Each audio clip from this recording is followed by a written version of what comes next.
الحمد لله رب العالمين والصلاة والسلام على أشرف الأنبياء والمرسلين وعلى آله وأصحابه ومن سنته إلى يوم الدين.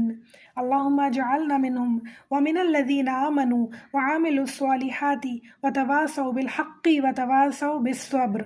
أما بعد، رب اشرح لي صدري ويسر لي أمري واحلل عقدة من لساني يفقهوا قولي واجعل لي وزيرا من أهلي.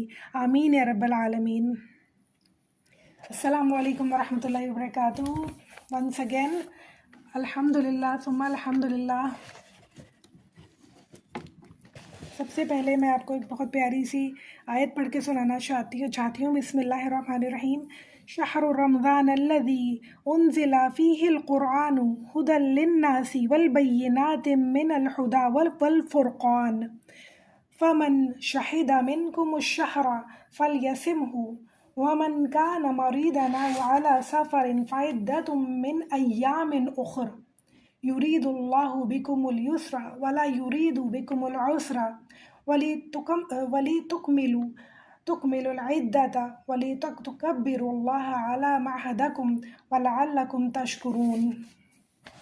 اللہ تعالیٰ فرما رہے ہیں رمضان کا مہینہ جس میں قرآن اتارا لوگوں کی ہدایت کے لیے اور رہنمائی کے لیے اور فیصلہ کرنے کی روشن باتیں، تو ہم میں سے کوئی یہ مہینہ جو پائے تو ضرور اس کے روزے رکھے، اور جو بیمار ہو یا سفر میں ہو تو روزے کی گنتی پوری کرے. اللہ تم پر آسانی چاہتا ہے اور تم پر دشواری نہیں چاہتا، اور اس لیے کہ تم اپنی گنتی پوری کر لو اور اللہ کی بڑائی بولو، اور اس لیے کہ اللہ تعالیٰ تمہیں ہدایت دے اور تم اللہ کا بہت زیادہ شکر ادا کرو.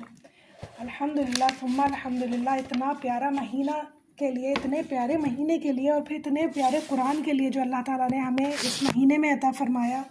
جتنا بھی شکر ادا کر لیں کم ہے ہمارے لیے، جتنا بھی احسان مان لیں اللہ تعالیٰ کا کم ہے ہمارے لیے کہ اللہ تعالیٰ نے اتنا بڑا احسان کیا، اتنی بڑی خوبصورت کتاب ہمیں عطا فرمائی.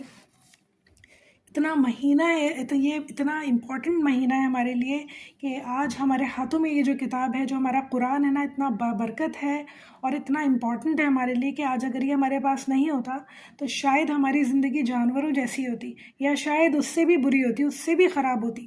الحمدللہ ثم الحمدللہ کہ اللہ نے اتنا پیارا مہینہ دیا اور اتنی پیاری کتاب ہمیں عطا فرمائی جو ہماری زندگیوں کی ہدایت کا سبب ہے. الحمدللہ. اللہ تعالیٰ فرما رہے ہیں کہ تمہارے لیے میں نے آسانی کی تنگی نہیں کی. تو آسانی کی کیا بات اللہ فرما رہے ہیں؟ تو اگر ہم دیکھیں تو اس مہینے میں کتنی زیادہ آسانیاں ہم لوگوں کو ملتی ہیں، بہت زیادہ آسانیاں ملتی ہیں. نیکی کرنا آسان ہو جاتا ہے، یعنی کتنا زیادہ نیکی کرنا آسان ہو جاتا ہے. قرآن پڑھنا، سیکھنا، سمجھنا کتنا آسان ہو جاتا ہے. پورے سال میں ہم اس طرح نہیں پڑھ پاتے جس طرح ہم اس ایک مہینے میں پڑھ پاتے ہیں. وقت میں برکت ہو جاتی ہے. روحانی جذبات اور صحت اللہ تعالیٰ بہتر کر دیتا ہے، ایمانی صحت بہتر کر دیتا ہے اللہ تعالیٰ، کیونکہ شیطان بند ہوتا ہے تو نیکیاں کرنا بہت زیادہ آسان ہو جاتا ہے. اللہ تعالیٰ سے تعلق ہم سب کا بہت مضبوط ہو جاتا ہے اس مہینے میں. بہت ہی خوبصورت مہینہ اللہ تعالیٰ نے یہ بنایا ہے. اس کے لیے جتنا بھی اللہ تعالیٰ کا شکر کریں کم ہے ہمارے لیے. تو الحمدللہ الحمدللہ.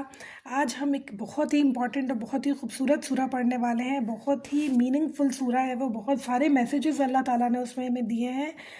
اور انشاءاللہ تعالیٰ اب جب بھی ہم اس سورہ کو ہم کمپلیٹ پڑھ لیں گے، اس کے بعد ہم جب دنیا کو دیکھیں گے تو ایک مومن کی نگاہ سے دیکھیں گے کہ ہمیں پتہ ہونا چاہیے کہ دنیا میں کیا ہو رہا ہے، کیا چل رہا ہے، اور ہمیں ان حالات میں کیا کرنا ہوگا، ہمیں کیا کرنا چاہیے، ہماری حکمت عملی کیا ہوگی. ہمیں انشاءاللہ تعالیٰ یہ سورہ پڑھنے کے بعد یہ ساری باتیں سمجھنی ہوں گی اور ان پہ غور کرنا ہوگا. سورہ الکہف قرآن کی 18ویں سورہ ہے، مکی سورہ ہے جیسے ہم جانتے ہیں، کیونکہ اس میں توحید، رسالت اور آخرت کا اللہ تعالیٰ نے ذکر کیا ہے. مختلف کہانیوں کے ذریعے، واقعات کے ذریعے اللہ تعالیٰ نے ہمیں یہ باتیں سمجھانے کی کوشش کی ہے، اور ہجرت سے پہلے نازل ہوئی ہے یہ. اور حدیث میں اس کی بہت زیادہ امپورٹنس آئی ہے، اور اسے دجال کے فتنوں سے بچنے والی سورہ اللہ تعالیٰ نے قرار دیا ہے. نبی صلی اللہ علیہ وآلہ وسلم نے فرمایا،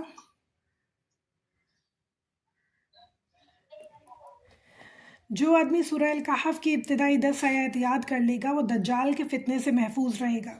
صحیح مسلم کی حدیث ہے یہ۔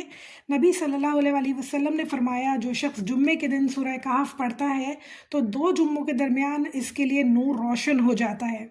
تو اگر ہم چاہتے ہیں میری بہنوں کہ اللہ تعالیٰ ہماری زندگی میں نور پیدا کر دیں، راستہ دکھانے کے لیے روشنی پیدا کر دیں، تو ہمیں سورہ کہف یاد سے ہر جمعے کو پڑھنی ہوگی انشاءاللہ انشاءاللہ۔ رسول اللہ صلی اللہ علیہ وسلم نے فرمایا جس نے سورہ کہف کی تلاوت ایسے کی جیسے وہ نازل ہوئی ہے تو اس کے لیے روز قیامت اس کی اقامت گاہ سے لے کے، یعنی جہاں سے وہ پیدا ہوا ہے، جہاں وہ رہتا ہے، اس جگہ سے لے کر مکہ تک نور کا سبب بنے گی۔ اور جس نے سورہ کی آخری 10 آیات پڑھی اور دجال نکل آیا تو اس کو کوئی نقصان نہیں پہنچا پائے گا۔ یعنی ہم یہ چاہتے ہیں کہ ہم دجال کے فتنے سے محفوظ رہیں، ان تمام آفت و مصیبتوں سے محفوظ رہیں جو آج کل پھیلی ہوئی ہیں، تو ہمیں بہت زیادہ اس سورہ پہ فوکس کرنے کی ضرورت ہے۔ مگر ایک سوال میرا ہم سب سے یہ ہے اور اپنے آپ سے بھی ہے کہ کیا تلاوت کافی ہے؟ کیا اسے پڑھنا کافی ہے؟ یعنی ہم ہر جمعے کو پڑھتے ہیں سورہ کہف، اور پڑھتے ہیں، اور جیسے ہم باقی قرآن پڑھتے ہیں ہم اس کو بھی پڑھ کے نکل جاتے ہیں، اور ہم اس بات پہ غور و فکر ہی نہیں کرتے کہ ایسا اس سورہ میں ہے کیا جس کی وجہ سے اللہ تعالیٰ ہم سے یہ کہہ رہے ہیں کہ دجال کے اتنے بڑے فتنے سے ہمیں بچانے والی سورہ ہے۔ اس میں کیا ہے، یہ کیسے بچائے گی؟ جب تک ہم اس سورہ کو پڑھیں گے نہیں، اسے سمجھیں گے نہیں، ان باتوں پہ عمل نہیں کریں گے جو اللہ تعالیٰ ہمیں سکھانا چاہ رہے ہیں، بتانا چاہ رہے ہیں، تو کیا ہوگا؟ کیا ہمیں اس طرح یہ فائدہ دے سکتی ہے؟ بے شک تلاوت دیتی ہے فائدہ، مگر جب تک ہم وہ باتیں نہیں سیکھیں گے، ان سے خود بچنے کی کوشش نہیں کریں گے، تدبیر بھی تو ضرورت ہے نا، ضروری ہے نا، دعا کے ساتھ دوا بھی تو ضروری ہے نا، تو ہمیں دوا تو خود کرنی ہے اپنے لیے، اس کو سمجھ کے، پڑھ کے اور جان کے کہ اللہ تعالیٰ ہم سے چاہتے کیا ہے۔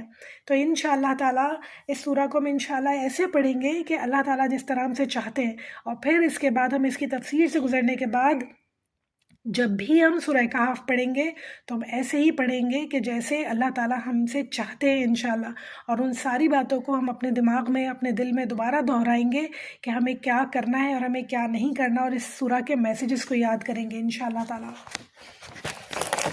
تو سب سے پہلے سورہ کے شان نزول کی طرف آ جاتے ہیں۔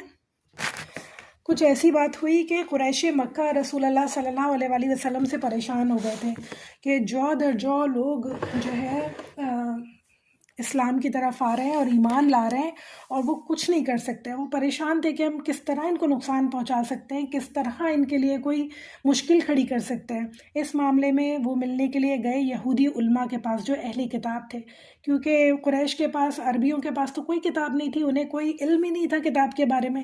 اب آسمانی کتاب کی جب بات ہوئی تو وہ یہودیوں کے پاس گئے، اہل کتاب کے پاس، ان سے معلوم کرنے کے لیے کہ کوئی ایسی بات ہو جو رسول اللہ صلی اللہ علیہ وسلم کو مشکل میں ڈال سکے۔ تو ان سے جا کے پوچھا کہ کیا کر سکتے ہیں، تو انہوں نے کہا اچھا تو تم ان سے جا کے 3 سوال کرو اور پھر دیکھتے ہیں کہ وہ جواب دے سکتے ہیں یا نہیں، کیونکہ وہ بہت پرانی باتیں تھیں اور وہ یہودیوں کی کتاب میں تھیں، یعنی حضرت موسیٰ علیہ السلام کی کتاب میں تھیں، تو وہ رسول اللہ صلی اللہ علیہ وسلم کو نہیں پتہ تھی۔ تو انہوں نے کہا یہ جا کے ان سے پوچھو اور پھر دیکھو وہ کیا جواب دیتے ہیں، تو پتہ چل جائے گا وہ اصلی نبی ہیں یا نہیں ہیں۔ تو پہلا سوال انہوں نے کیا اصحاب کہف کون تھے؟ دوسرا سوال کیا اس شخص کے بارے میں آپ کا کیا خیال ہے جس نے مشرق سے مغرب تک کا سفر طے کیا؟ اور تیسرا سوال کیا کہ روح کیا ہے؟ جب انہوں نے یہ سوال کیے تو رسول اللہ صلی اللہ علیہ وسلم نے کہا اچھا میں کل جواب دوں گا ان باتوں کا۔ اور پھر کیا ہوا، 15 دن تک کسی قسم کی کوئی وحی نازل نہیں ہوئی، کوئی بات انہیں پتہ نہیں چلی۔ اب رسول اللہ صلی اللہ علیہ وسلم بہت پریشان تھے کہ کیا ہو رہا ہے، اور جو قریش مکہ تھے وہ بھی باتیں کرنا شروع ہو گئے کہ کیا ہوا، ابھی تک آپ کے پاس کوئی جواب ہی نہیں آیا، ابھی تک آپ کو پتہ ہی نہیں چلا کہ کون تھے وہ لوگ۔ اور پھر اس کے بعد اللہ تعالیٰ نے سورہ کہف نازل فرمائی جس میں اللہ تعالیٰ نے شروع کے 2 سوالوں کا تو جواب دیا، مگر سورہ اسراء میں آیت نمبر 85 میں روح کیا ہے اس کا جواب اللہ تعالیٰ نے آگے سورہ میں دیا۔ تو ہم دیکھیں گے کہ اللہ تعالیٰ نے ان سوالوں کے کیا جواب دیے، اور اللہ تعالیٰ کا ان تمام باتوں کو اور مزید 2 کہانیاں بڑھا کے، 2 قصے مزید بڑھا کے اللہ تعالیٰ نے بتائے ہمیں، تو ان کو بتانے کا مقصد کیا ہے اور اللہ تعالیٰ ہم سے کیا چاہتے ہیں، ہم کیا سیکھیں۔ تو یہ اس سورہ میں ہمیں 4 قصے ملیں گے پڑھنے کے لیے، اور 4 قصوں میں مختلف 4 قسم کے ہم فتنوں کے بارے میں جانیں گے، یعنی 4 آزمائشوں کے بارے میں جانیں گے ہم۔ نمبر 1 ہے عقیدے کا فتنہ جو اصحاب کہف کے واقعے میں ہے، غار والے جو واقعہ ہے اس میں ہے۔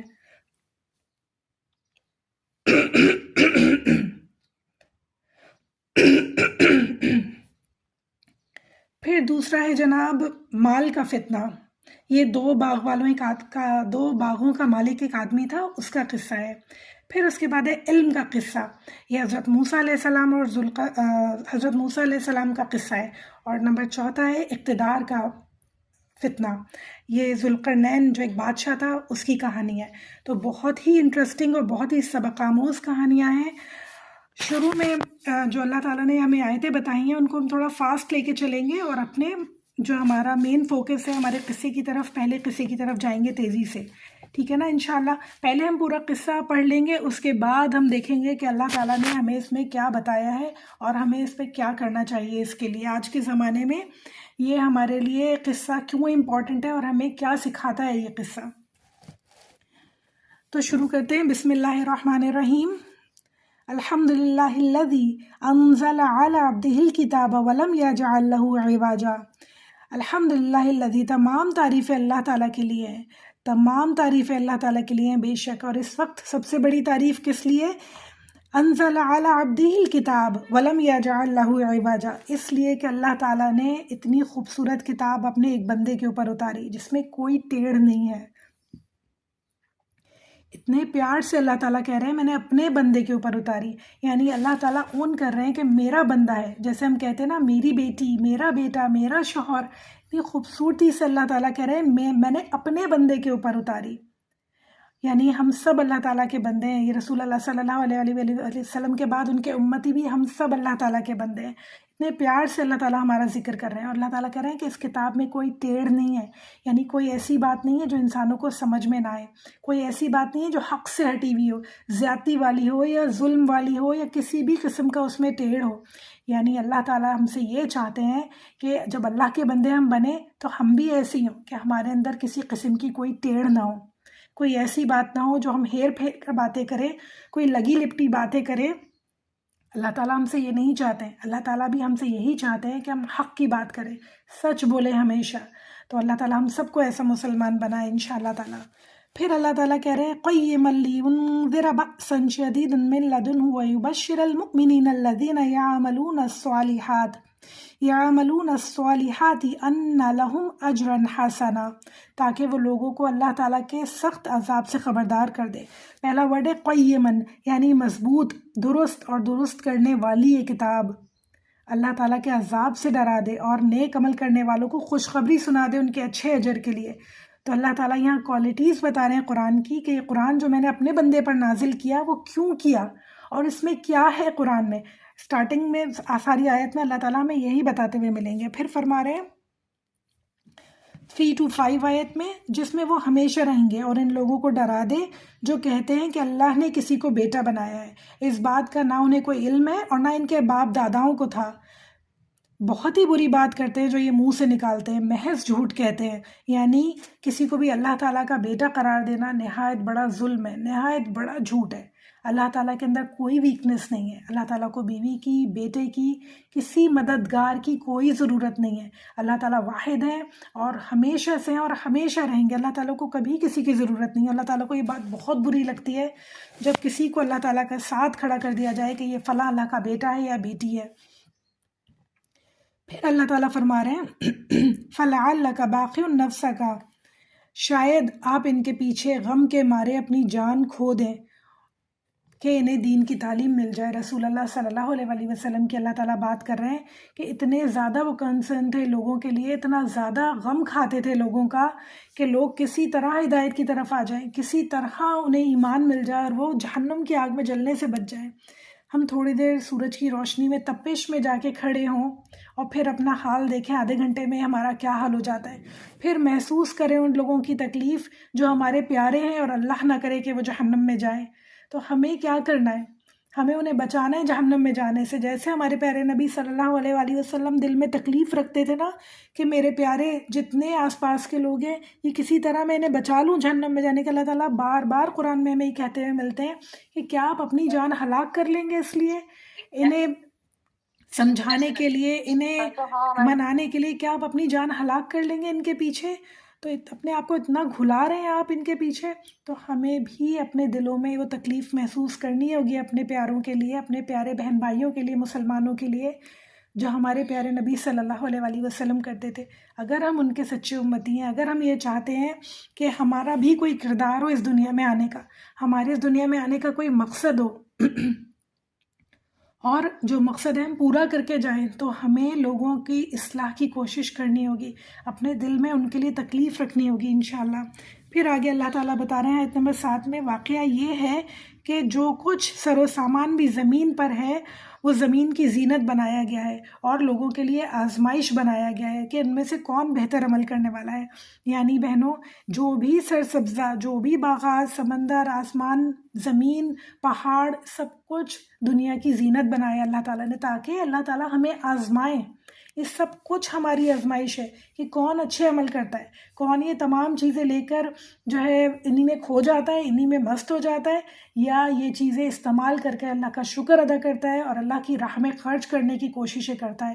تو یہ ہماری آزمائش ہے، یہ ساری دنیا کی ہر چیز ہمارے لیے آزمائش ہے۔ اللہ تعالیٰ ہم سب کو اس آزمائش میں پورا کرنے والا بنائے انشاءاللہ۔ آیت نمبر 8 میں اللہ تعالیٰ کہہ رہے ہیں، آخر کار ایک دن یہ سب کچھ ختم کر دیا جائے گا، چٹیل میدان بنا دیا جائے گا۔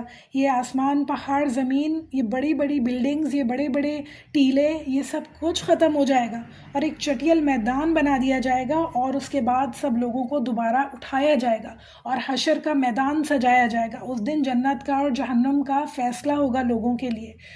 تو یہاں اللہ تعالیٰ آیت نمبر 8 میں ذکر کر رہے ہیں دوبارہ اٹھائے جانے کا، کہ لوگوں کو دوبارہ اٹھایا جائے گا۔ تو اللہ تعالیٰ آگے آیتوں میں ہمارا غار والوں کا قصہ شروع ہو رہا ہے اور ہمیں یہی بتانے کی کوشش کر رہے ہیں اللہ تعالیٰ کہ دیکھو، میں جس طرح ایک دفعہ پیدا کرنے پہ قادر ہوں، اسی طرح ختم کرنے پہ بھی قادر ہوں اور دوبارہ اٹھانے پہ بھی قادر ہوں۔ تو غار والوں کا قصہ ہمارا آیت نمبر 9 سے شروع ہو رہا ہے، اور یہاں ہمارا ہے عقیدے کا فتنہ۔ عقیدے کا فتنہ کہہ لیجیے، عقیدے کا آزمائش کہہ لیجیے، تو یہاں سے ہماری شروع ہوتی ہے۔ پہلے میں پوری کہانی سناؤں گی، اس کے بعد ہم آہستہ آہستہ اس پہ بات کریں گے انشاءاللہ تعالیٰ۔ تو ہوا یوں کہ یہ کچھ لڑکے تھے، کچھ ٹین ایجرز بوائز تھے، اور یہ سب لوگ موسیٰ علیہ السلام کے فالوورز تھے۔ اس زمانے میں رومی بادشاہ ہوا کرتا تھا جو کہ آگ کی پوجا کیا کرتا تھا، اور اس کے پورا اقتدار، پوری اس کی سلطنت، پورے اس کا جو علاقہ تھا وہ آگ کی پوجا کیا کرتا تھا۔ یہ چند لڑکے حضرت موسیٰ علیہ السلام کے فالوورز تھے، اہل کتاب تھے یہ لوگ، اور ان لوگوں کو جب ان پتہ چلا رومی بادشاہ کو کہ چند لڑکے ایسے ہیں جو اللہ تعالیٰ کو ماننے والے ہیں اور آگ کی پرستش نہیں کرتے ہیں کسی بھی طرح، تو انہیں بلایا گیا۔ انہیں بلایا اور بادشاہ نے انہیں دھمکی دی کہ اگر تو تم واپس آ جاؤ ہمارے دین میں، یا تو میں تم سب کو قتل کر دوں گا، تم سب کو مار دوں گا، یا تم سب کو زبردستی اپنے دین میں واپس لے آؤں گا۔ اب فیصلہ تم لوگوں کے ہاتھ میں ہے۔ تو یہ بچے جو تھے، یہ لڑکے ڈر گئے، اور ان لوگوں نے کہا اب کیا کریں ہم، اور ان لوگوں نے اللہ توکل کیا، اور ان لوگوں نے کیا سوچا، آگے ہم اللہ تعالیٰ کی زبانی پڑھتے ہیں کہ اللہ تعالیٰ کیا فرما رہے ہیں ان کے بارے میں۔ اللہ تعالیٰ فرما رہے ہیں کہ پھر کیا ہوا، یہ لوگ ڈھونڈتے ڈھونڈتے ایک غار کی طرف آ گئے، ایک غار انہیں ملا اور یہ اس غار میں چھپ گئے۔ تو اللہ تعالیٰ کہہ رہے ہیں تو ہم نے انہیں اسی غار میں تھپک کر سلا دیا، سالہ سال کے لیے۔ سالہ سال یعنی 1-2 گھنٹے کے لیے نہیں، سالہ سال کے لیے اس غار میں ان بچوں کو، لڑکوں کو سلا دیا اللہ تعالیٰ نے، اور پھر انہیں اٹھایا کہ ان کے گروہ جو ہے ان کی مدت پہ ڈسکشن کریں کہ کتنے عرصے ہم یہاں سوئے ہیں۔ یعنی اللہ تعالیٰ نے انہیں سلا دیا، اور پھر کیا ہوا کہ اللہ تعالیٰ کیونکہ بہت زیادہ محبت کرتے ہیں اپنے لوگوں سے، اپنے بندوں سے بہت زیادہ محبت کرتے ہیں، اور خاص طور پہ جو جوان لوگ ہوتے ہیں، کیونکہ وہ بہت پروڈکٹیو ہوتے ہیں، وہ دین کے لیے بہت زیادہ کام کر سکتے ہیں، آگے وہ دین کو بہت زیادہ بڑھا سکتے ہیں، تو اللہ تعالیٰ ان سے بہت زیادہ محبت کرتے ہیں۔ تو اللہ تعالیٰ کہتے ہیں کہ اللہ تعالیٰ ان کو عرش کے سائے تلے رکھتے ہیں جو جوانی میں اللہ تعالیٰ کی ہدایت پر آ جائیں اور اللہ تعالیٰ کے دین کے لیے کام کریں۔ اللہ تعالیٰ ان سب کے بچوں کو ایسی ہدایت عطا فرمائے، ہدایت میں ترقی عطا فرمائے۔ اللہ تعالیٰ کہتے ہیں میں نے ان بچوں کو، ان لڑکوں کو ہدایت میں ترقی دے دی اور ان کے دل مضبوط کر دیے۔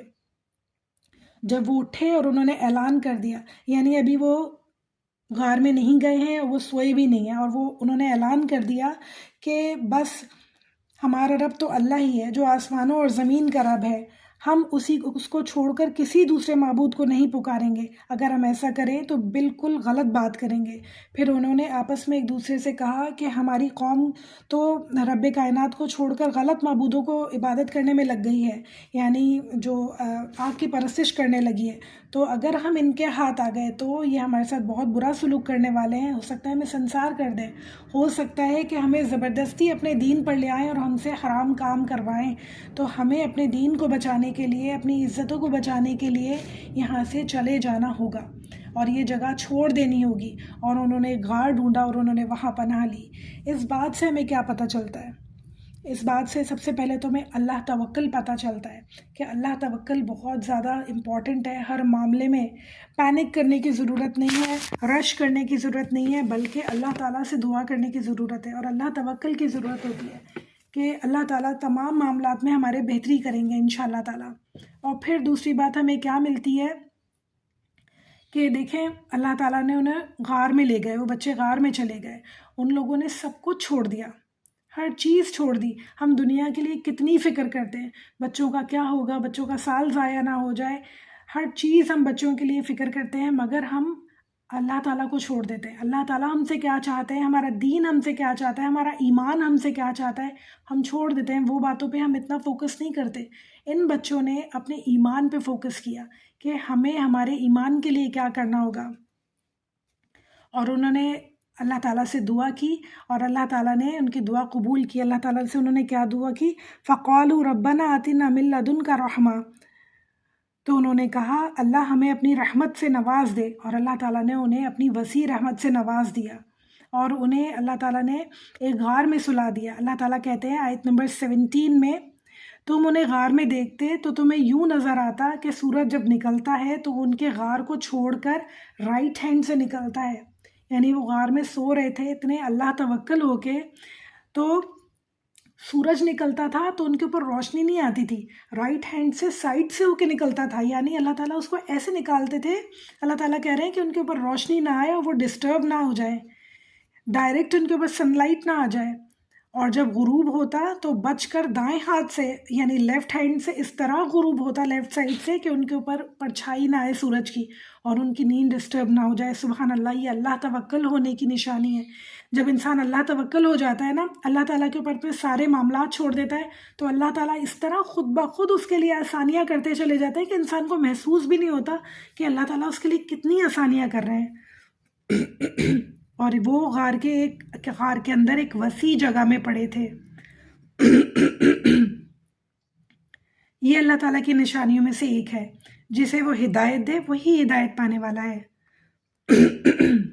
اور جسے اللہ تعالیٰ بھٹکا دے تو اس کے لیے کوئی مددگار نہیں ہے. اللہ تعالیٰ ہم سب کو اپنی ہدایت میں شامل فرما لے انشاءاللہ، اور ہم سب کی مدد فرمائے ہمیشہ جیسے اللہ تعالیٰ نے ان کی مدد فرمائی. پھر اللہ تعالیٰ دیکھتے ہیں، اچھا اس بات سے ہمیں کیا پتہ چلتا ہے کہ نیند بھی ایک نعمت ہے. جب اللہ تعالیٰ انسان کو کسی ایسی مشکل سے بچانا چاہتے ہیں نا کہ وہ جاگتے ہوئے بہت زیادہ پینک ہو، پریشان ہو، اسٹریسفل ہو، تو اللہ تعالیٰ اسے ایک سکون دیتے ہیں. ہم نے غزوہ بدر میں بھی دیکھا نا یہ کہ اللہ تعالیٰ نے نیند دی تسکین کے لیے. اللہ تعالیٰ نے یہاں بھی انہیں نیند دے دی کہ وہ سکون سے سو جائیں اور انہیں کسی بھی قسم کی پریشانی نہ ہو. باقی سب کچھ اللہ تعالیٰ خود دیکھ لیں گے. اللہ تعالیٰ نے فیصلہ کیا باقی چیزیں میں خود دیکھوں گا، تم بس سو جاؤ. تو وہ سو گئے. پھر کیا ہوا؟ اللہ تعالیٰ فرما رہے ہیں کہ اور ان کا کتا غار کے دائنے ہاتھ پر ہاتھ پھیلائے بیٹھا تھا. اگر تم جھانک کر انہیں دیکھتے تو الٹے پاؤں بھاگ کھڑے ہوتے اور تم ان کے نظارے سے دہشت میں بیٹھ جاتے. یعنی اللہ تعالیٰ نے کیا کیا کہ ان کے ساتھ ایک کتا بھی چل دیا، اور وہ چلتے چلتے ان کے پاس غار تک آ گیا اور وہ غار میں ان کے ساتھ سو گیا. اور غار کے بالکل انٹرنس پہ وہ کتا بیٹھا تھا ہاتھ پھیلا کے. اللہ تعالیٰ ڈسکرائب بھی کر رہے ہیں اس کتے کی پوزیشن کہ وہ ہاتھ پھیلا کے ایسے بیٹھا تھا. اللہ تعالیٰ نے کتے کو جائز قرار نہیں دیا ہے، کتے کو رکھنا حرام ہے، کتا ہم نہیں رکھ سکتے ہیں اپنے گھروں میں. مگر آپ یہاں دیکھیں اللہ تعالیٰ اس کتے کی تعریف بیان کر رہے ہیں کہ وہ ہاتھ پھیلائے بیٹھا تھا، اور وہ جتنے عرصے وہاں رہے وہ کتا وہیں موجود رہا ان کے پاس ان کی حفاظت کے لیے. اس سے ہمیں یہ سبق ملتا ہے کہ انسان چاہے خود نیک نہ ہو مگر صالح لوگوں کی جب اس کو کمپنی ملتی ہے نا تو کچھ نہ کچھ وہ فائدہ ضرور اٹھاتا ہے. اس کا دیکھیں جن لوگوں کے ساتھ وہ سویا انہی لوگوں کے ساتھ وہ اٹھایا گیا. اسی طرح ہم بھی انشاءاللہ صالح لوگوں کی کمپنی میں صالح لوگوں کی صحبت میں رہیں تو انہی کے ساتھ اٹھائے جائیں گے انشاءاللہ. تو پھر اللہ تعالیٰ کہہ رہے ہیں اللہ تعالیٰ انہیں کروٹیں دلواتے رہے، ان لڑکوں کو کروٹیں دلواتے رہے اور ان کے اندر روب ڈال دیا کہ اگر کوئی جھانک کر دیکھ بھی لینا تو اسے لگے کہ شاید یہ جاگ رہے. کروٹیں دلوانے کا کیا مقصد تھا؟ کہ لوگوں کو لگے کہ ایک تو وہ جاگ رہے ہیں، دوسرا یہ کہ ان کے جسم پہ بیڈ سورز نہ ہو جائیں، لیٹے لیٹے ایک ہی پوزیشن میں ان کی ہڈیوں کو کچھ اثر نہ ہو جائے، ان کے گوشت کو کوئی نقصان نہ ہو جائے، کہیں ان کے جسم پہ کوئی نشانات نہ پڑ جائیں.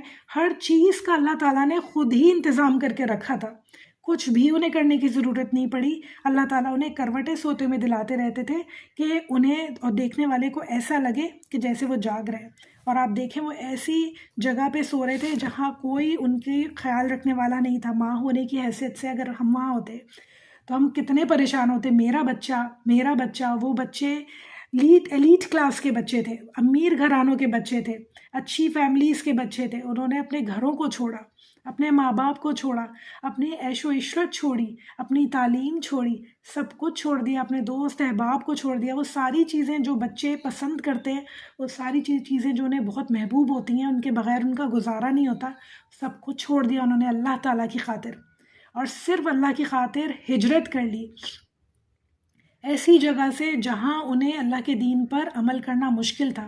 اس سے ہمیں یہ سبق ملتا ہے کہ ہم کہیں بھی ایسی جگہ رہتے ہوں، اللہ نہ کرے، جہاں ہمیں دین پر عمل کرنا مشکل ہو، نمازیں مشکل ہوں، روزے مشکل ہوں، باقی عبادات مشکل ہوں، وہاں سے ہجرت کر لینی بہتر ہے. اللہ تعالیٰ کا حکم بھی ہے کہ اللہ تعالیٰ کی زمین بہت وسیع ہے، کہیں اور چلے جاؤ ایسی جگہ کو چھوڑ کے جہاں تمہیں دین پر عمل کرنا مشکل ہو رہا ہو. اور انہوں نے سب کچھ چھوڑ دیا اللہ تعالیٰ کی خاطر، اور اللہ تعالیٰ کی خاطر ایک غار میں آ کے سو گئے جہاں کوئی بھی انہیں دیکھنے والا نہیں تھا، کوئی بھی ان کا خیال رکھنے والا نہیں تھا، صرف اور صرف اللہ تعالیٰ تھے. اور اللہ تعالیٰ کہتے ہیں کہ انہیں اللہ تعالیٰ اس طرح کروٹیں دلواتے رہے. آپ سوچیں کہ وہاں وحشی جانور بھی آ سکتے تھے، جنگلی جانور بھی آ سکتے تھے، دشمن بھی آ سکتے تھے، کوئی بھی آ سکتا تھا، کوئی بھی ان کو مار کے چلا جاتا اور کوئی پوچھنے والا بھی نہیں ہو سکتا تھا. مگر اللہ تعالیٰ نے ان کی ایسی حفاظت فرمائی کہ وہ سوتے رہے اور انہیں کچھ بھی نہیں ہوا. یہاں تک کہ سورج بھی اللہ تعالیٰ نے دھیان سے نکالا اور دھیان سے اسے غروب کیا کہ دیکھو تم بھی ان کو ڈسٹرب نہیں کرنا. تو انسانوں کی کیا مجال ہے کہ ان کو کوئی ڈسٹرب کر سکتا تھا. وہ سالہ سال وہاں سوتے رہے، اور دن اور رات، سردی گرمی، دھوپ اندھیرا، ہر وقت وہ وہاں سوتے رہے اور اللہ تعالیٰ نے ان کی حفاظت کی. یہ کیسی مدد تھی، کتنی زبردست مدد تھی. اللہ تعالیٰ ہم سب کو ایسا توکل عطا فرمائے، اللہ تعالیٰ ہم سب کو ایسا یقین عطا فرمائے کہ ہم اللہ تعالیٰ پہ ایسا یقین کریں کہ جو ہے دنیا کی ساری چیزیں ایک طرف اور اللہ کا یقین ایک طرف، اللہ کی محبت ایک طرف.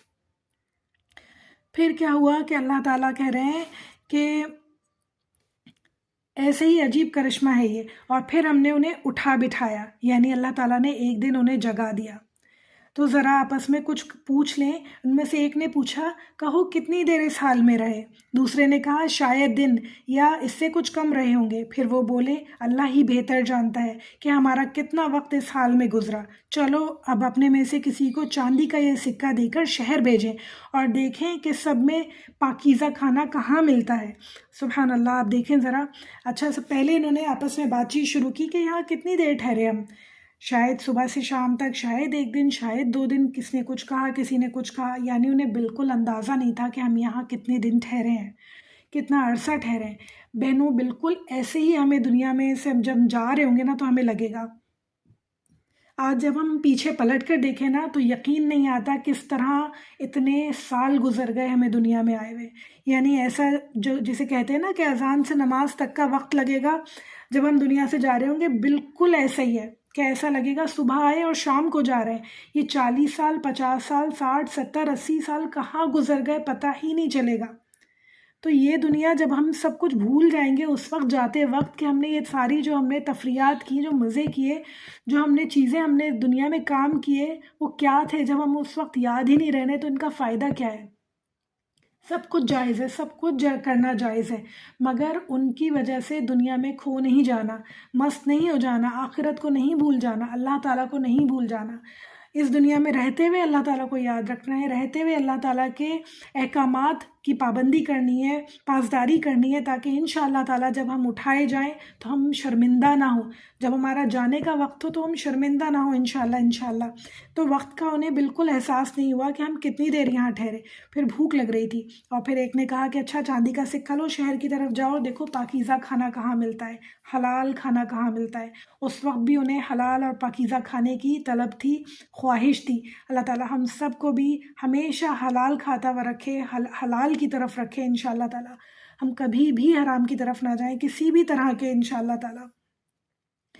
اچھا پھر کیا ہوا کہ اللہ تعالیٰ کہہ رہے ہیں کہ ان میں سے ایک نے کہا کہ ذرا ہوشیاری سے کام لینا، ایسا نہ ہو کہ کسی کو پتہ چل جائے کہ ہم یہاں ہیں اور ہمیں سنسار کر دیں، ہمیں پتھر مار مار کے جان سے مار دیں وہ لوگ، یا ایسا ہو کہ ہمیں اپنے دین کی طرف کھینچ لے جائیں۔ تو ذرا احتیاط سے کام لینا، کسی کو پتہ نہ چلے۔ اور اللہ تعالیٰ کی پلاننگ کیا تھی یہاں؟ اللہ تعالیٰ چاہتے تھے کہ اہل شہر کو ان کے بارے میں پتہ چل جائے، اور وہی ہوا کہ جب وہ ان میں سے ایک لڑکا شہر کی طرف گیا تو اہل شہر کو اللہ تعالیٰ کہہ رہے ہیں کہ اس طرح ہم نے اہل شہر کو ان کے حالات سے مطلع کر دیا تاکہ جان لیں کہ اللہ تعالیٰ کا وعدہ سچا ہے، اور یہ کہ قیامت کی گھڑی بے شک آ رہی ہے۔ یعنی اللہ تعالیٰ چاہتے تھے کہ لوگ جانیں کہ میں نے کتنے سال کن لوگوں کو سلا کے رکھا اور کتنے سال بعد اٹھا لیا۔ اب وہ لوگ پہچانے کیسے؟ جب وہ لڑکا آیا، ایک تو وہ لڑکا جوان، اوپر سے کپڑے وہ اتنے شدید اولڈ فیشن پہنا ہوا، تو لوگ دیکھ کے حیران ہو رہے تھے کہ بھائی یہ خود تو جوان ہے، چلو ایک کوئی بوڑھا انسان ہوتا پھر وہ اتنے پرانے کپڑے پہنا تو سمجھ آتی کہیں نہ کہیں سے مل گئے ہوں گے، مگر ایک جوان انسان اتنے پرانے کپڑے کیسے پہنے ہوئے؟ پھر دوسرا کہ ان کے پاس جو کوائنس تھے، جو کرنسی تھی، وہ آؤٹ ڈیٹڈ تھی، بہت ہی پرانے زمانے کی کرنسی لے کے کہاں سے آئے ہو بھائی؟ پھر تیسری ان کی لینگویج آؤٹ ڈیٹڈ تھی، وہ زبان دوسری بول رہے تھے، اور پھر اس کے بعد ان کا اسٹائل بہت پرانا تھا، چلنے پھرنے کا، بات کرنے کا، ہر چیز سے پتہ چل رہا تھا کہ یہ بہت ہی کوئی پرانے دور کے لوگ ہیں، یہ آج کل کے لوگ نہیں ہیں۔ اس طرح اللہ تعالیٰ نے انہیں بے نقاب کر دیا۔ اور پھر جب یہ لڑکا واپس پہنچا، اچھا اللہ تعالیٰ نے قرآن میں بس یہیں تک بیان کیا ہے، پھر نہیں بتایا کہ ان کے ساتھ کیا ہوا، مگر پچھلی کتابوں میں یعنی حضرت موسیٰ علیہ السلام کی کتابوں میں ہمیں یہ پتہ چلتا ہے کہ یہ لڑکا واپس وہاں گیا اور اس نے جا کے انہیں بتایا کہ لوگوں کو ہمارے بارے میں پتہ چل گیا ہے، اور وہ غار میں ہی اللہ تعالیٰ نے سب کو دوبارہ سلا دیا، سب کو موت دے دی، سب کے سب لڑکے وہیں ان کا کام پورا ہو گیا تھا، اللہ تعالیٰ نے جو ان سے دین کا کام لینا تھا اور وہ وہیں سب ختم ہو گئے۔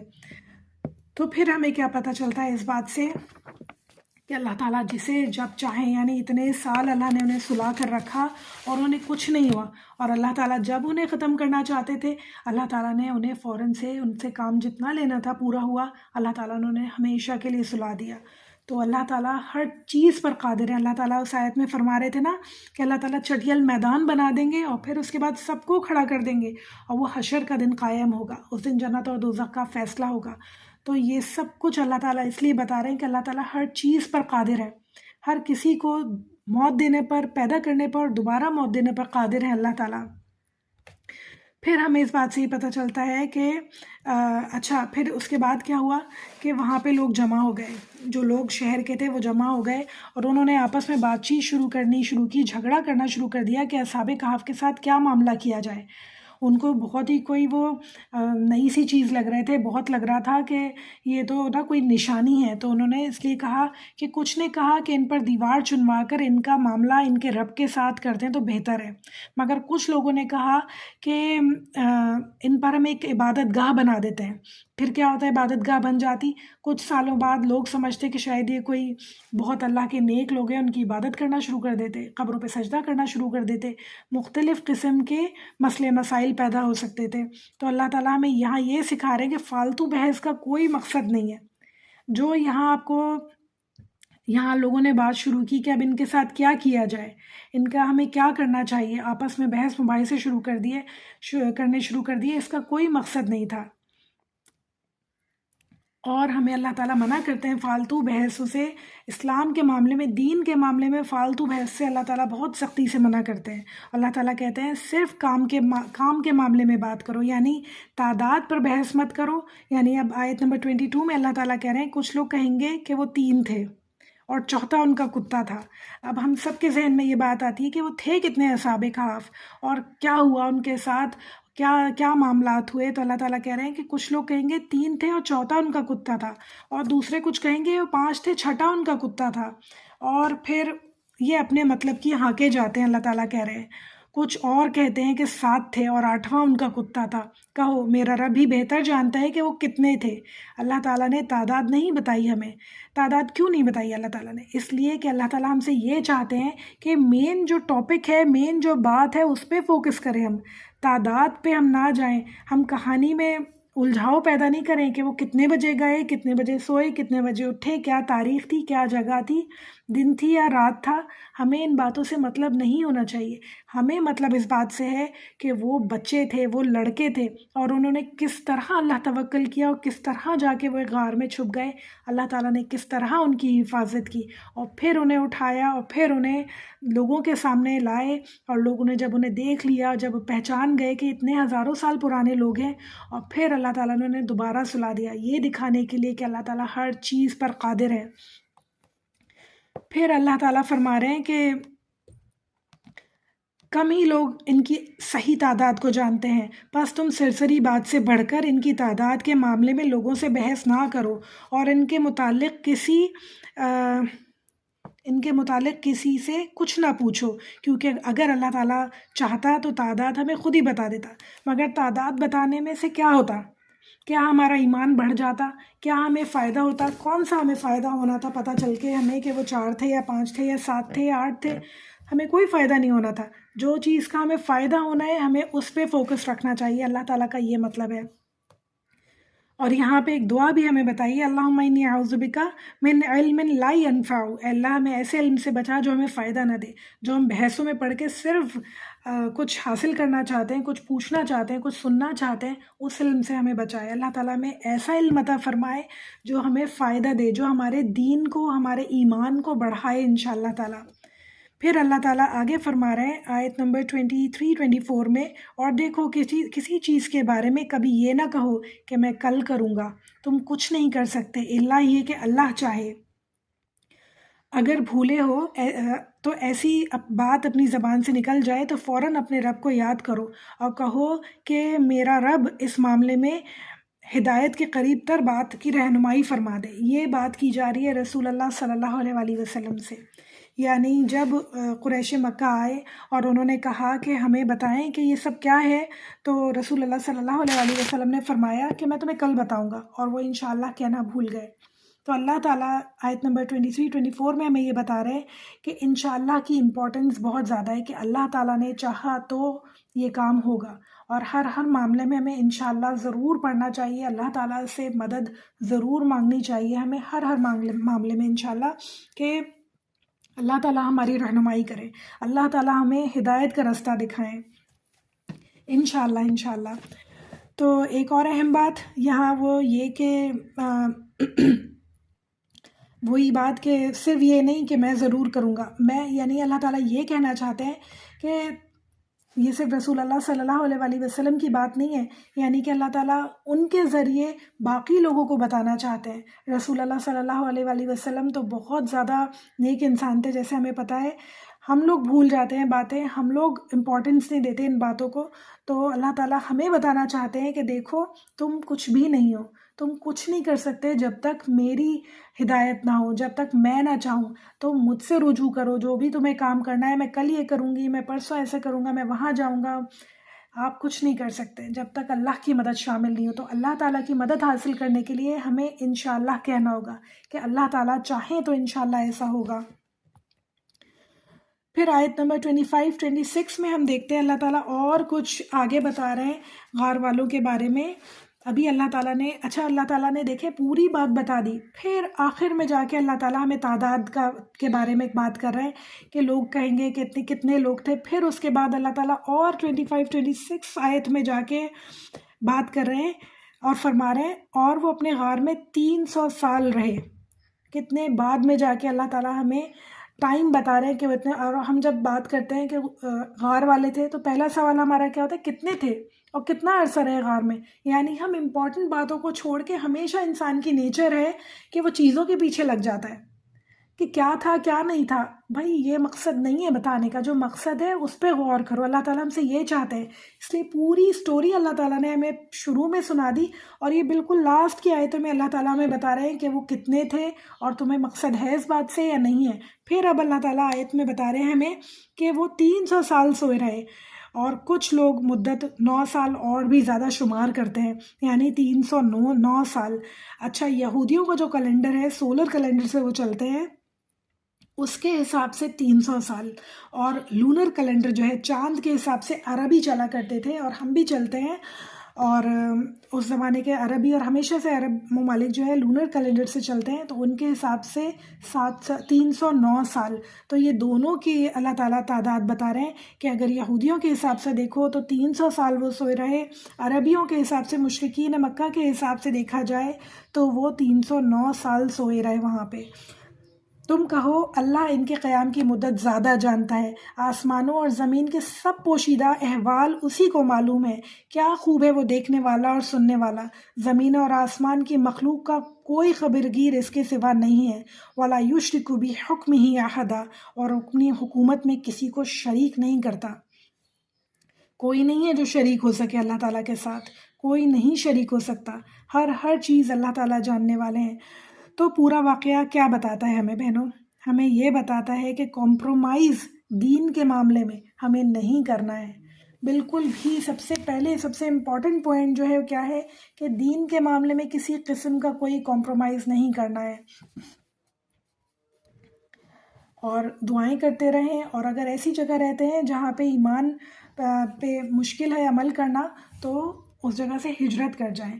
ہم دیکھتے ہیں حضرت ابراہیم علیہ السلام کا واقعہ کہ ان کے پاس کوئی آسرا نہیں تھا، ان کے اپنے ابا جو تھے، والد صاحب جو تھے ان کے، انہیں آگ میں ڈال رہے تھے، تمام لوگوں کے ساتھ مل کے، تمام شہر والوں کے ساتھ مل کے خوب بھڑکائی آگ، خوب بھڑکائی، خوب تیز جلا لی۔ پھر اس کے بعد حضرت ابراہیم علیہ السلام کو اس میں ڈالنے لگے۔ حضرت جبرائیل علیہ السلام ان کے پاس آئے اور ان سے پوچھا کہ میں آپ کی مدد کر سکتا ہوں؟ تو حضرت ابراہیم علیہ السلام نے کہا مجھے میرے رب کی مدد چاہیے۔ تو دوبارہ گئے اللہ تعالیٰ کے پاس اور واپس آئے اور کہا کہ اللہ تعالیٰ نے مجھے بھیجا ہے، آپ بتائیے آپ کیا چاہتے ہیں؟ تو انہوں نے کہا میرا رب مجھ سے زیادہ جانتا ہے کہ میں کیا چاہتا ہوں۔ آپ ان کا اللہ توکل دیکھیں، آپ اللہ توکل ان کا چیک کریں ذرا، کہ سارا شہر ان کے اگینسٹ ہے، یہاں تک کہ ان کے اپنے گھر والے سامنے کھڑے ہوئے ہیں آگ میں انہیں ڈالنے کے لیے، اور کہہ رہے ہیں ڈال دو اسے آگ میں، جلا کے خاک کر دو اسے۔ اور ان کا آپ ذرا اللہ توکل چیک کریں کہ انہوں نے کہا میرا اللہ جانتا ہے کہ میں کیا چاہتا ہوں، اور لٹرلی انہیں آگ میں پھینک دیا گیا، انہیں آگ میں پھینکا، اور اللہ تعالیٰ نے آگ کو حکم دیا، قُلْنَا يَا نَارُ كُونِي بَرْدًا وَسَلَامٌ عَلَىٰ إِبْرَاهِيمَ۔ سورہ انبیاء آیت نمبر 69 میں اللہ تعالیٰ فرماتے ہیں کہ اللہ تعالیٰ نے آگ کو حکم دیا کہ سلامتی والی ہو جائے، ٹھنڈی ہو جائے ابراہیم علیہ السلام کے اوپر، ایک بال بھی ان کا بانکا نہیں ہونا چاہیے، ذرا سی انہیں تکلیف نہیں ہونی چاہیے۔ بھڑکتی ہوئی آگ میں وہ پھینک دیے گئے، اور جو باہر کھڑے ہوئے لوگ ہیں انہیں پتہ نہیں ہے کہ ان کے ساتھ اس آگ میں کیا ہو رہا ہے، اور وہ آگ انہیں ٹھنڈی ہو گئی، ان کے لیے سلامتی کا گھر بن گئی، کسی قسم کی انہیں کوئی تکلیف نہیں ہوئی۔ اور پھر جب وہ آگ سے نکلے تو بالکل ٹھیک ٹھاک، بالکل زندہ سلامت، بالکل مزے میں نکلے، انہیں پتہ بھی نہیں چلا کہ یہ آگ کیا چیز تھی۔ تو یعنی اس طرح اللہ تعالیٰ انسان کی مدد کرتے ہیں، اس طرح مومن کی مدد کرتے ہیں، اور یہ صرف انبیاء کی مدد نہیں ہے، اللہ تعالیٰ ہر انسان کی اس طرح مدد کرتے ہیں، اپنے ہر بندے کی۔ اللہ تعالیٰ کہتے ہیں نا میرا بندہ، تو ہم سب اللہ کے بندے، اور اللہ تعالیٰ ہم سب سے اسی طرح محبت کرتے ہیں۔ صرف اور صرف ہمیں محسوس کرنے کی ضرورت ہے، صرف اور صرف اس کوالٹی کا اللہ توکل ہونے کی ضرورت ہے ہمیں۔ اچھا، بعض اوقات ایسا نہیں ہوتا کہ ہر دفعہ ایسا ہوگا کہ ہم آگ میں کود جائیں، یا ہمیں اللہ کا ہزاروں احسان ہے کہ ہمارے اوپر تو ایسی مشکلات آتی بھی نہیں ہیں جیسے پہلے لوگوں پہ آئیں مشکلات، اور جس طرح کے انہوں نے حالات فیس کیے، ہمیں تو بہت چھوٹی چھوٹی مشکلات آتی ہیں۔ ان کے لیے ہمارے اندر اللہ توکل اگر ہوگا نا تو ہم دیکھیں گے کہ اللہ تعالیٰ اندر سے ہمارا ایمان اتنا مضبوط کر دیں گے، اللہ تعالیٰ ہمارے دل کو ایسی ٹھنڈک عطا فرما دیں گے، اتنا پرسکون کر دیں گے کہ ہمارا دل مطمئن ہوگا، نفس مطمئنہ ہوگا انشاءاللہ ہمارے اندر۔ کوئی بھی حالات پریشانی کے آ جائیں، کوئی بھی ہمارے پر مصیبت آ جائے، اللہ تعالیٰ کے اوپر توکل کریں گے تو اللہ تعالیٰ ہم سب کو، ہمارے دلوں کو سکون عطا فرمائیں گے۔ کہتے ہیں نا کہ اللہ تعالیٰ کو ڈھال بنا لو، اللہ کے پیچھے چھپ جاؤ کہ اللہ تعالیٰ دیکھنے والے ہیں، جیسے ان بچوں نے کیا، ان لڑکوں نے کیا، وہ اللہ تعالیٰ کے حکم کے مطابق اس غار میں آئے اور اللہ تعالیٰ نے سلا دیا. سارے معاملات باقی دیکھنے والے اللہ تعالیٰ خود تھے کہ مجھے کیا کرنا ہے کیا نہیں کرنا. اور ہم لوگ سمجھتے ہیں کہ شاید میں نہیں ہوں تو یہ دنیا ہی نہ چلے، میرا گھر ہی نہ چلے، کچھ چل ہی نہیں سکتا اگر میں نہ ہوں. ہمارے ذہنوں میں پتہ نہیں ایسی کیا اپنے لیے ایسے خیالات ہیں کہ اگر میں نہیں ہوں تو یہ کچھ نہیں ہوگا، ان لوگوں کا کچھ نہیں ہو سکتا، میں نہیں ہوں. حالانکہ یہ بات بالکل غلط ہے. چلانے والے اللہ تعالیٰ ہیں. ہر چیز. کبھی کبھی ایسا ہوتا ہے کہ میں نہیں ہوں نا تو یہ میرا گھر اس سے بہت زیادہ بہتر چلے گا. اللہ تعالیٰ اور بھی بہت زیادہ اسے بہتر طریقے سے چلانے پہ قادر ہے. میری حیثیت کوئی بھی نہیں ہے، کسی بھی انسان کی حیثیت کوئی بھی نہیں ہے. صرف اور صرف اللہ توکل کی ضرورت ہے ہر معاملے میں، کہ اللہ تعالیٰ ہم سب کی رہنمائی کرے اور اللہ ہمیں اپنے حفظ و مان میں رکھے. تو اللہ تعالیٰ ایسا کرتے ہیں، یقین کریں. تو یہاں الحمدللہ اصحاب کہف کی اسٹوری کمپلیٹ ہوتی ہے اور بہت سارے لیسنز ہمیں اس اسٹوری سے ملتے ہیں اور بہت سارے ہمیں چیزیں سیکھنے کو ملتی ہیں کہ اللہ تعالیٰ ہم سے چاہتے کیا ہیں. تو ہم دیکھتے ہیں کہ عقیدے کے فتنے کی بات ہو رہی ہے یہاں پہ. یعنی اس سورہ کو جو دجال سے ریلیٹ کیا جاتا ہے وہ کیوں کیا جاتا ہے؟ کیونکہ دجال جب آئے گا نا، دجال کے معنی ہے جھوٹا، انتہائی جھوٹا. وہ اپنے آپ کو رب کہے گا، اپنے آپ کو خدا کہے گا، نعوذ باللہ. اس کا فتنہ اتنا زیادہ طاقتور ہوگا کہ لوگ اس کی باتوں میں آ جائیں گے. یعنی ایسے ہی نہیں ہوگا وہ کہ لوگ ایسی اس کی باتوں میں آ گئے، اس کے اندر کوالٹیز ہوں گی ایسی کہ لوگ اس کی باتوں میں آ جائیں گے. اس کے ایک ہاتھ میں پانی ہوگا اور دوسرے ہاتھ میں آگ ہوگی. وہ بادلوں کو حکم دے گا کہ وہ بارش برسائیں تو وہ بارش برسا دیں گی. وہ زمین کو حکم دے گا کہ سرسبز ہو جائے تو وہ سرسبز ہو جائے گی. اور وہ جب حکم دے گا کہ قحط سالی ہو جائے تو قحط سالی ہو جائے گی. اس وقت انسان اتنا زیادہ پریشان ہوگا، اتنا زیادہ ضرورت مند ہوگا، اتنا زیادہ اس کا ایمان ڈگمگا رہا ہوگا پریشانیوں کی وجہ سے کہ اسے ایسا لگے گا کہ شاید یہی خدا ہے. نعوذ باللہ. انسان جن کا عقیدہ کمزور ہوگا وہ دجال کو خدا سمجھنے لگیں گے. دجال سب کا ایمان خراب کر دے گا، سب انسانوں کی خواہشات کی بنا پر ان کے ساتھ کھیلے گا اور انہیں بے وقوف بنائے گا. اور جو لوگ پہلے سے جانتے نہیں ہوں گے نا کہ دجال کون ہے، اس کے بارے میں انہوں نے پڑھا نہیں ہوگا، دجال کے آنے کا انہیں انتظار نہیں ہوگا.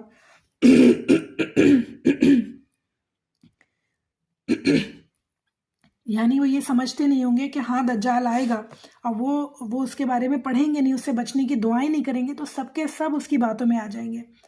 ہمارے پیارے نبی صلی اللہ علیہ وسلم نے فرمایا اس کے ساتھ میں ایک جنت ہوگی اور ایک جہنم ہوگی.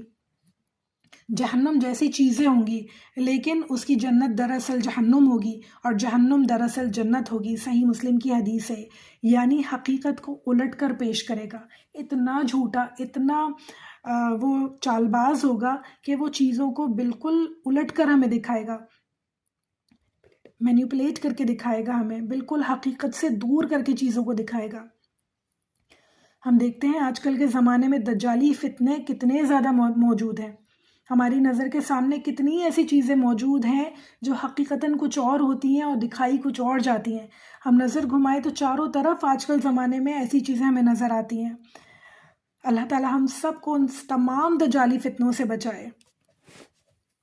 پھر جو لوگ گمراہ ہیں، جو لوگ دین سے دور ہیں اور جو لوگ اس فتنے میں مبتلا ہیں، وہ لوگوں کو شک میں اور وسوسے میں ڈالتے ہیں تاکہ وہ ان کا دین، ان کا ایمان کمزور ہو جائے اور وہ ان فتنوں میں آسانی سے ٹریپ ہو جائیں. اگر ہمیں ٹریپ نہیں ہونا ان فتنوں میں تو ہمیں اپنے ایمان پہ کام کرنا ہوگا، اپنے ایمان کو بہت مضبوط کرنا ہوگا انشاءاللہ تعالیٰ، جیسے اللہ تعالیٰ ہم سے چاہتے ہیں. ہم نے مثالوں میں پڑھا تھا نا کہ اللہ تعالیٰ ہم سے کیا چاہتے ہیں کہ زمین میں اس انسان کی جو مومن ہے جڑیں اتنی مضبوط ہوں کہ چاہے کوئی آندھی طوفان آئے اس کی جڑیں نہ نکلیں. وہ ایسا ہو کہ جیسے زمین میں اس کی جڑیں اتنی مضبوط ہوں کہ کوئی بھی کسی بھی قسم کی کوئی پریشانی، کسی بھی قسم کی کوئی مشکل اسے جگہ سے ہلا نہ سکے، اس کے ایمان کو ہلا نہ سکے ذرا سا بھی. تو ہمیں اپنے ایمان کو اتنا مضبوط کرنا ہوگا کیونکہ یہ بہت خوفناک فتنے ہیں جو ہمارے انتظار میں، جو بھی بہت عرصے سے آنے شروع ہو گئے مگر ان کی برسات باقی ہے ابھی ہمارے اوپر، ہمارے بچوں کے اوپر. تو ہمیں خود بھی سیکھنی ہوگی اور اپنے بچوں کو، اپنی آنے والی نسلوں کو بتانا ہوگا کہ یہ کتنے خطرناک فتنے ہیں اور ان سے کس طرح بچا جائے. پھر ہم دیکھتے ہیں کہ جب شک اور وسوسے اڑتے ہیں نا تو پھر انسان کا عقیدہ کمزور ہو جاتا ہے، عمل کمزور ہو جاتا ہے، گناہوں کی طرف انسان بڑھتا ہے، اور جب عمل کمزور ہو جاتا ہے تو آہستہ آہستہ سب کچھ ختم ہو جاتا ہے، عقیدہ بالکل ختم ہو جاتا ہے۔ تو یہ لوگ اور کیا کرتے ہیں، آیات کا غلط ترجمہ کرتے ہیں، تفسیر کرتے ہیں آیات کی غلط۔ قرآن میں کچھ لوگ یعنی رسول اللہ صلی اللہ علیہ وآلہ وسلم نے فرمایا، بلکہ اللہ تعالیٰ نے قرآن میں فرمایا، اور ان میں سے کچھ لوگ ایسے ہیں جو حق کو باطل کے ساتھ ملا دیتے ہیں اور جانتے پوچھتے حق کو چھپاتے ہیں۔ اور جب ہمارے اندر علم کی کمی ہوتی ہے نا تو ہمیں پتہ ہی نہیں چلتا کہ کون سچ بول رہا ہے اور کون جھوٹ بول رہا ہے، کتنا جھوٹ اس سچ میں موجود ہے ہمیں پتہ ہی نہیں چلتا۔ چھوٹا سا سچ ہوتا ہے اور اس میں ڈھیروں جھوٹ ملا کے بتا دیا جاتا ہے، اور ہمیں ایسا لگتا ہے کہ شاید یہ سب کا سب سچ ہے۔ پھر آیتوں کی غلط تشریح کی جاتی ہے۔ آپ صلی اللہ علیہ وآلہ وسلم نے فرمایا، میری امت میں ایسے لوگ آئیں گے جو قرآن پڑھیں گے لیکن وہ ان کے حلق سے نیچے نہیں اترے گا، یعنی قرآن پڑھنے والے تو بہت ہوں گے مگر ان کے حلق سے نیچے نہیں اترے گا، وہ قرآن کو سمجھیں گے نہیں، قرآن کو دکھاوے کے لیے پڑھیں گے، اس پہ عمل کرنے کے لیے نہیں پڑھیں گے، قرآن کی تفسیر نہیں پڑھیں گے، صرف جب عربی پڑھیں گے تو حلق سے نیچے کیسے اترے گا، کیسے پتہ چلے گا کہ اللہ تعالیٰ ہم سے چاہتے کیا ہیں۔ پھر اس کے بعد کیا ہوگا، اصل علماء کو ختم کر دیا جائے گا اور ان سے دور کر دیا جائے گا، یعنی ایسے لوگ کوشش کرتے ہیں کہ لوگوں کو علماء سے دور رکھیں، نیک لوگوں کی، صالح لوگوں کی صحبت سے دور رکھیں، انہیں ایسے فالتو مشغلوں میں مصروف رکھیں کہ انسان جینے کا مقصد ہی بھول جائے اور انسان لگا رہے فالتو کاموں میں، فالتو چیزوں میں لگا رہے۔ اگر ہم غور کریں تو جتنی چیزیں ہم دنیا میں کرتے ہیں آلموسٹ ساری فالتو ہیں۔ پورا دن جو ہمارا گزرتا ہے، ہم ٹی وی پہ جو کچھ دیکھتے ہیں، چاہے وہ ڈراماز ہوں، چاہے وہ میچز ہوں، چاہے وہ کوئی ٹاک شوز ہوں، چاہے وہ کوئی مارننگ شوز ہوں، ہر چیز صرف اپنے اندر الجھا کے رکھنے والی ہے، بے مقصد ہے، کوئی مقصد نہیں ہے ان چیزوں کا۔ اور پھر کیا ہوتا ہے، ان کی وجہ سے انسان اپنا مقصد بھول جاتا ہے، اپنی نمازوں میں تاخیر کرنا شروع ہو جاتا ہے، تراویحاں لوگ چھوڑنا شروع ہو گئے۔ ابھی جو ورلڈ کپ آ رہا تھا تو دیکھا ہم نے کہ بہت سارے لوگ گھر میں بیٹھ کے میچز دیکھ رہے تھے، تراویح کے لیے نہیں جا رہے تھے۔ تو انسان اپنی زندگی کا اصل مقصد بھول جاتا ہے ان چکروں میں پڑھ کے۔ تو اللہ تعالیٰ ہم سب کو محفوظ رکھے، ہم سب کی آنکھیں کھلی رکھے کہ دنیا میں ہم کس لیے آئے ہیں، ہم کیا کرنے کے لیے آئے ہیں۔ ہمارے پیارے نبی صلی اللہ علیہ وآلہ وسلم نے فرمایا، میری امت کے کچھ لوگ ایسے ہوں گے جو زنا کو، ریشم کو، شراب کو اور موسیقی کو حلال کر لیں گے، یعنی وہ حلال کر لیں گے اپنے لیے، کوئی مسئلہ ہی نہیں ہے، گناہ اتنے آرام سے کریں گے کہ جیسے کوئی مسئلہ ہی نہیں ہے۔ صحیح بخاری کی حدیث ہے یہ۔ پھر گناہوں کو معمولی دکھانا، گناہوں کو معمولی دکھا کر، عام کر کے لوگوں کو اللہ تعالیٰ سے دور کرنے کی پوری ایک سازش ہے، پوری ایک پلاننگ ہے۔ بے حیائی کو عام کرنا، ہم دیکھتے ہیں کہ پیڈز کے ایڈز، کانڈم کے ایڈز اتنے اوپنلی دکھائے جا رہے ہوتے ہیں کہ دیکھنے والے جو ہمارے نئے بچے ہیں وہ سوچیں یہ تو سب کے ساتھ ہوتا ہے، اس میں شرم کی کیا بات ہے، اس میں شرم کی کیا بات ہے، ہمیشہ سے عورتوں کے ساتھ ایسا ہوتا ہے، ہمیشہ سے ان چیزوں کی ضرورت ہے، اس میں شرم کی کیا بات ہے، فالتو میں زیادہ ہم شرم کرتے ہیں۔ تو انہیں ایسا لگتا ہے، پھر آہستہ آہستہ انہیں کیسے لگے گا کہ قرآن میں جو ہدایات ہیں کیا یہ عمل ان پہ کرنے کی ضرورت ہے؟ یہ تو لگتا ہے بہت پرانے زمانے کی باتیں ہو گئی ہیں، اب ان پہ عمل کرنے کی ضرورت نہیں ہے، اب تو زمانہ بدل گیا ہے، ماڈرن ہو گیا ہے، اب یہ ساری حیا، شرم، یہ ساری نظریں نیچی رکھو، ایسے کرو ایسے کرو، یہ تو پرانے زمانے کی باتیں ہو گئی ہیں، اب یہ کون کرتا ہے اس زمانے میں؟ یہ ساری آہستہ آہستہ آہستہ آہستہ ہم اسی طرف جا رہے ہیں۔ پھر دین کا مذاق اڑانا، جو لوگ دین پر عمل کرتے ہیں، اس پہ عمل کرنے کی کوشش کرتے ہیں، ان کا مذاق اڑایا جاتا ہے، یعنی اوپنلی ان کا مذاق اڑایا جاتا ہے، انہیں کنزرویٹو کہا جاتا ہے اور ان پہ طرح طرح کی باتیں کی جاتی ہیں۔ خاص طور پہ جو باحیا مرد حضرات ہیں ہمارے یہاں کے، اگر وہ اپنی بیویوں کو، بہنوں کو، بیٹیوں کو پردے کے لیے کہتے ہیں، نامحرم سے دور رہنے کے لیے کہتے ہیں، تو ان کے بہت ہی برے برے نام رکھے جاتے ہیں، اور بہت ساری خواتین تو آج کے زمانے میں ان کے ساتھ رہنا ہی نہیں چاہتی ہیں۔ ہمیں ایسے مردوں کے ساتھ رہنا ہی نہیں ہے جو اتنے کنزرویٹو ہوں، جو ہمیں تمام باتوں کا منع کریں، جو ہمارے لیے اتنی پابندیاں لگائیں، ہم ان کے ساتھ رہنا ہی نہیں چاہتے۔ سورہ نور میں ہم دیکھتے ہیں اللہ تعالیٰ فرما رہے ہیں، اور مومن عورتوں سے کہہ دیجئے کہ وہ اپنی نگاہیں نیچی رکھیں اور اپنی پاک دامنی کی حفاظت کریں اور اپنی زینت ظاہر نہ کریں سوائے اس کے جو ظاہر ہو جائے، اور اپنی اوڑھنیاں اپنے سینوں پر ڈالے رکھیں۔ اس آیت میں عورتوں کے لیے اللہ تعالیٰ نے حکم دیا ہے اپنی نظریں نیچی رکھیں، اپنی زینتوں کو چھپائیں، اپنا سر اور اپنا سینہ چھپائیں۔ اور آج کل ہم کیا دیکھتے ہیں، خواتین کیا کہتی ہیں کہ نظریں گندی تمہاری ہیں اور پردہ ہم کریں، ساری حیا ساری شرم عورتوں کے لیے ہی کیوں ہے، مردوں کے لیے کچھ بھی نہیں ہے کیا؟ حالانکہ سورہ نور آیت نمبر 30 میں ہی اللہ تعالیٰ فرما رہے ہیں مومن مردوں سے کہہ دو کہ وہ اپنی نگاہیں نیچی رکھیں۔ مردوں کے لیے بھی اللہ تعالیٰ نے اتنا ہی حکم دیا ہے، جیسے عورتیں نہیں سنتی ہیں ویسے بیچارے مرد حضرات بھی نہیں سنتے ہیں، کسی کو بھی نہیں سننی ہے۔ تو اس کی وجہ کیا ہے؟ اس کی وجہ کیا ہے؟ اس کی وجہ بھی ہم دیکھتے ہیں، حدیث میں آتا ہے رسول اللہ صلی اللہ علیہ وسلم فرماتے ہیں عورت پردہ ہے، جب وہ باہر نکلتی ہے تو شیطان اسے لوگوں کی نظروں میں خوبصورت بنا کر دکھاتا ہے۔ ترمذی کی حدیث ہے یہ سارے کام شیطان کے ہیں، نہ وہ عورتوں کو شرم کرنے دیتا ہے نہ وہ مردوں کو۔ تو ہمیں کیا کرنا چاہیے؟ ہمیں کانشیس زندگی گزارنی ہے، ہمیں سوچی سمجھی زندگی گزارنی ہے کہ ہمیں کیا کرنا ہے۔ سارے لوگ اگر بے حیا ہو رہے ہیں، ساری دنیا بے حیا ہو رہی ہے، تو ہمیں بھی بے حیا نہیں ہو جانا۔ سب یہ سوچتے ہیں تو ہمیں بھی یہ نہیں سوچنا، بلکہ ہمیں اپنی حیا پہ کام کرنا ہے، اور ہمیں انشاءاللہ تعالیٰ دوسروں کی ذہنیت بھی چینج کرنی ہے۔ دوسرے لوگ جو ایسے سوچتے ہیں انہیں بھی ہدایت پہ لانا ہے، کیونکہ ہم نہیں چاہتے رسول اللہ صلی اللہ علیہ وسلم کی طرح ہم بھی نہیں چاہتے کہ کوئی بھی جہنم میں جائے۔ اور ہم نے یہ پڑھا ہے نا کہ جہنم میں زیادہ تعداد عورتوں کی ہوگی، کیونکہ زیادہ بے حیائی کرنے والی، نافرمانی کرنے والی عورتیں ہی ہیں، زیادہ اپنی خواہشات کے پیچھے چلنے والی عورتیں ہیں۔ تو ہمیں بچنا ہے ان تمام چیزوں سے جنہیں اللہ تعالیٰ نے اور اللہ تعالیٰ کے رسول نے ہمیں پہلے ہی آگاہ کر دیا کہ دیکھو ایسا کرو گی تو تمہارا انجام کیا ہونا ہے۔ یہ سارے فتنے ہیں اس دنیا کے جو ہمیں اس دنیا میں لے کر ڈوبے جاتے ہیں ایک دلدل کی طرح، اور ہم اس میں دھسے چلے جاتے ہیں اور ہمیں پتہ بھی نہیں چلتا کہ ہم کہاں جا رہے ہیں، ہم اپنے ساتھ کیا ظلم کر رہے ہیں۔ پھر ایک اور بات اس مسئلے میں ہمارے سامنے جو آتی ہے وہ یہ ہے کہ اللہ تعالیٰ نے عورتوں کو چیسٹ ڈھکنے کا حکم دیا ہے، سر ڈھکنے کا حکم نہیں آیا ہے۔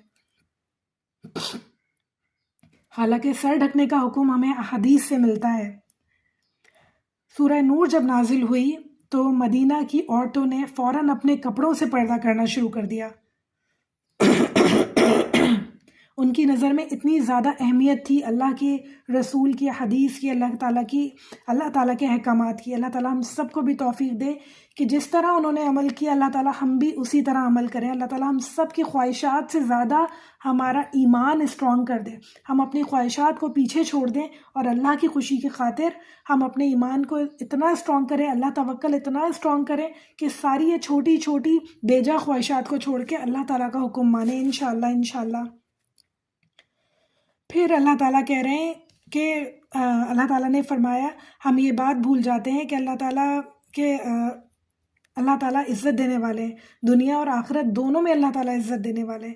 یعنی ہم جب اللہ تعالیٰ ہمیں حکم دیتے ہیں نا کہ تم ایسا کرو، تم پردہ کرو، تم شرم کرو، حیا کرو، تو ہم کہتے ہیں ہم ایسا کیوں کریں؟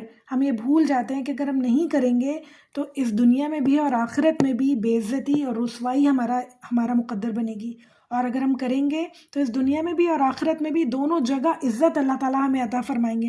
عزت چاہتے ہیں اپنے لیے، محبت چاہتے ہیں اپنے لیے، مقام چاہتے ہیں اپنے لیے، تو اللہ تعالیٰ کی احکامات پہ عمل کرنا بہت زیادہ ضروری ہے۔ رسول اللہ صلی اللہ علیہ وسلم نے فرمایا مومن اپنے گناہوں کو ایسا سمجھتا ہے جیسے پہاڑ کے نیچے بیٹھا ہو اور ڈرتا ہو کہ وہ اس کے اوپر نہ گر پڑے۔ یعنی اسے ایسا لگتا ہے کہ پہاڑ جیسا میرا گناہ ہے، اور ایسا نہ ہو کہ میرے اوپر گر جائے اور میں برباد ہو جاؤں، مر جاؤں اس کے نیچے دب کے۔ جبکہ فاجر یعنی گناہ گار اپنے گناہ کو ایسا سمجھتا ہے جیسے ناک پر مکھی بیٹھی ہوئے اور وہ اسے اڑا دے، جیسے کوئی مسئلہ ہی نہیں ہے، ناک پر مکھی بیٹھی ہے اور میں ہوا ماروں گی، پھونک ماروں گی، اشارہ کروں گی اور مکھی اڑ جائے گی۔ اتنا آسان ہوتا ہے اس کے لیے گناہ کرنا۔ تو ہمیں چیک کرنا ہے کہ میں کہاں کھڑی ہوئی ہوں، میں مومنوں کے ساتھ کھڑی ہوئی ہوں یا میں فاجروں کے ساتھ کھڑی ہوئی ہوں؟ کیا گناہ کرنا میرے لیے اتنا آسان ہے یا گناہ کرنا میرے لیے اتنا مشکل ہے؟ اللہ تعالیٰ ہم سب کو ہدایت دے ہر معاملے میں انشاءاللہ تعالیٰ۔ ہم کیا بہانے بنا کر گناہ کرتے ہیں۔ سودی نظام ہے، سودی نظام ہے، اس لیے ہم کچھ نہیں کر سکتے، نظام کا حصہ ہے یہ، اور جو کہ ہے واقعی نظام کا حصہ، مگر جتنا بچنے کی کوشش کر سکتے ہیں ہم کرنی چاہیے ہمیں۔ پھر بے پردگی کو آزادی کہتے ہیں۔ عورتوں نے آزادی سمجھ لیا ہے بے پردگی کا نام، حالانکہ آزادی پردے میں رہ کر ہے۔ ہم ہر چیز سے آزاد ہوتے ہیں، ہر فکر سے آزاد ہوتے ہیں، ہر بری نظر سے آزاد ہوتے ہیں۔ اتنا پرسکون انسان محسوس کرتا ہے اپنے آپ کو پردے میں کہ جس کی کوئی انتہا نہیں ہے. یہ پردہ کرنے والا ہی جانتا ہے، یہ حجاب کرنے والا ہی جانتا ہے کہ کتنا اسے سکون ہوتا ہے پردے میں رہ کے. اور پھر جھوٹ کو، دھوکہ کو ہوشیاری اور عقل مندی کا نام دے دیا ہم نے آج کے زمانے میں. جو جتنی جھوٹ بول کر اپنی چیزیں بیچے گا، جو جتنا دھوکہ کرے گا، وہ اتنا ہی اسمارٹ ہے ہماری نظر میں. اور جتنا مال کمائے گا، سب سے زیادہ امپورٹنٹ ہے جتنا مال کمائے گا، چاہے وہ جس بھی طرح کما رہا ہے، وہ اتنا ہی اسمارٹ ہے ہماری نظر میں. پھر موسیقی اور فحاشی کو تفریح کا نام دے دیا ہم نے. ہم یہ سارے فتنے ہیں ہمارے لیے اس دنیا میں. یہ سارے کے سارے جو میں آپ کو گنوا رہی ہوں، یہ سارے فتنے ہیں اللہ تعالیٰ نے جو نازل کیے ہیں ہمارے اوپر، ہمیں چیک کرنے کے لیے کہ ہم ان میں کھو جاتے ہیں یا ہم اللہ تعالیٰ کی طرف پلٹتے ہیں اور اللہ تعالیٰ کی نعمتوں کا شکر ادا کرتے ہیں اور ان برائیوں سے بچ کر رہتے ہیں. تو یہ فیصلہ ہمارے ساتھ ہے، ہمارے ہاتھ میں. اور جب یہ آہستہ گناہ میں پڑ جاتے ہیں نا، تو آہستہ آہستہ گناہ عام ہونے شروع ہو جاتے ہیں. اتنے عام ہو جاتے ہیں کہ انسان کو پتہ ہی نہیں چلتا کہ وہ گناہ کر رہا ہے. اس کی نظر میں اس گناہ کی کوئی نام ہی نہیں رہتا. اسے لگتا ہے کہ یہ تو روزمرہ کے کام ہیں سارے. سورہ نحل آیت نمبر 63 میں اللہ تعالیٰ فرما رہے ہیں، شیطان ان کے اعمال کو ان کے لیے خوبصورت بنا دیتا ہے. یعنی بہنوں، جب انسان گناہ کرنے لگتا ہے نا، تو اسے وہ اعمال اس کے خوبصورت لگنے لگتے ہیں. بہت ہی مزہ آ رہا ہے، بہت ہی تفریح ہو رہی ہے. اس سے زیادہ مزہ تو شاید مجھے کبھی آیا ہی نہیں. یعنی نیک کاموں میں بوریت ہونے لگتی ہے، اللہ کی مجالس میں بوریت ہونے لگتی ہے، اللہ تعالیٰ کی باتیں بور لگنے لگتی ہیں، نیند آنے لگتی ہے، اور انسان کا دل چاہتا ہے کہ اٹھ کے یہاں سے چلے جائیں. اور جہاں پہ شیطانی حرکتیں ہو رہی ہوں، دجالی فتنوں والی حرکتیں ہو رہی ہوں، اس وقت انسان بہت ہی زیادہ انجوائے کرتا ہے، کیونکہ انسان کی نفس جو ہے برائی کو زیادہ پسند کرتی ہے. اسے کنٹرول کرنا ہے، ہمیں اچھائی کی طرف لانا ہے. یہ سارے فتنے ہیں، دجالی فتنے ہیں ہمارے آس پاس. ان سے ہمیں بچنا ہے انشاءاللہ. سورہ فاتر آیت نمبر 8 میں اللہ تعالیٰ فرماتے ہیں، کیا وہ شخص جس کے برے عمل کو اس کے لیے خوبصورت بنا دیا گیا ہے، وہ اسے اچھا سمجھنے لگا ہے؟ یعنی اسے ایسا لگتا ہے کہ وہ اچھے کام کر رہا ہے، اسے لگتا ہے، مگر ایسا ہے نہیں. ہم جتنے بھی برے کام کر رہے ہیں، ہمیں لگتا ہے کہ وہ اچھے ہیں، ہمیں لگ رہا ہے ایسا، وہ ہے نہیں. وہ ہمارے لیے بہت ہی برے ثابت ہونے والے ہیں. وہ اللہ نہ کرے ہمیں آخرت میں جب ہم اللہ تعالیٰ چٹیل میدان بنا دیں گے، اس دنیا کو ختم کر دیں گے، ساری اس کی رونقیں، سارے اس کے رنگ ختم کر دیں گے، ساری اس کی خوبصورتی ختم کر دیں گے، اور پھر حساب کتاب شروع ہونے والا ہے. اس دن سوچے ہم کھڑے ہوئے ہیں، اور شرمندگی کا کیا عالم ہوگا کہ ڈوب کے مر جائیں یہیں کہیں، یہ زمین پھٹ جائے اور ہم اس کے اندر دھس جائیں. اللہ تعالیٰ کہتے ہیں نا کہ جب کافروں کو اٹھایا جائے گا تو وہ کہیں گے کاش کہ ہمیں اٹھایا نہ جائے، کاش کہ نامہ مال ہمیں ہمارا دکھایا نہ جائے. کیونکہ انہیں پتہ ہے کہ ہم نے دنیا میں کیا کام کیے ہیں. ہمیں بھی پتہ ہے کہ ہم کیا کر رہے ہیں، ہماری صبح سے لے کر رات تک کس طرح گزرتی ہے، ہمیں اچھی طرح پتہ ہے. اللہ تعالیٰ ہمیں توفیق دے کہ یہ تمام فتنوں سے ہم اپنے آپ کو بچا سکیں، ہمارے عقیدے اسٹرانگ رہیں، ایسے چکروں میں نہ پڑیں، ایسی باتوں میں نہ پڑیں کہ ہمارے عقیدے ویک ہو جائیں اور ہم ان دجالی فتنوں میں بہت آسانی سے آ جائیں. رسول اللہ صلی اللہ علیہ وسلم نے دعا بتائی ہے اس لیے، اللہم ارنا الحق حقا وارزقنا اتباعہ وارنا باطلا باطلا وارزقنا اجتنابہ.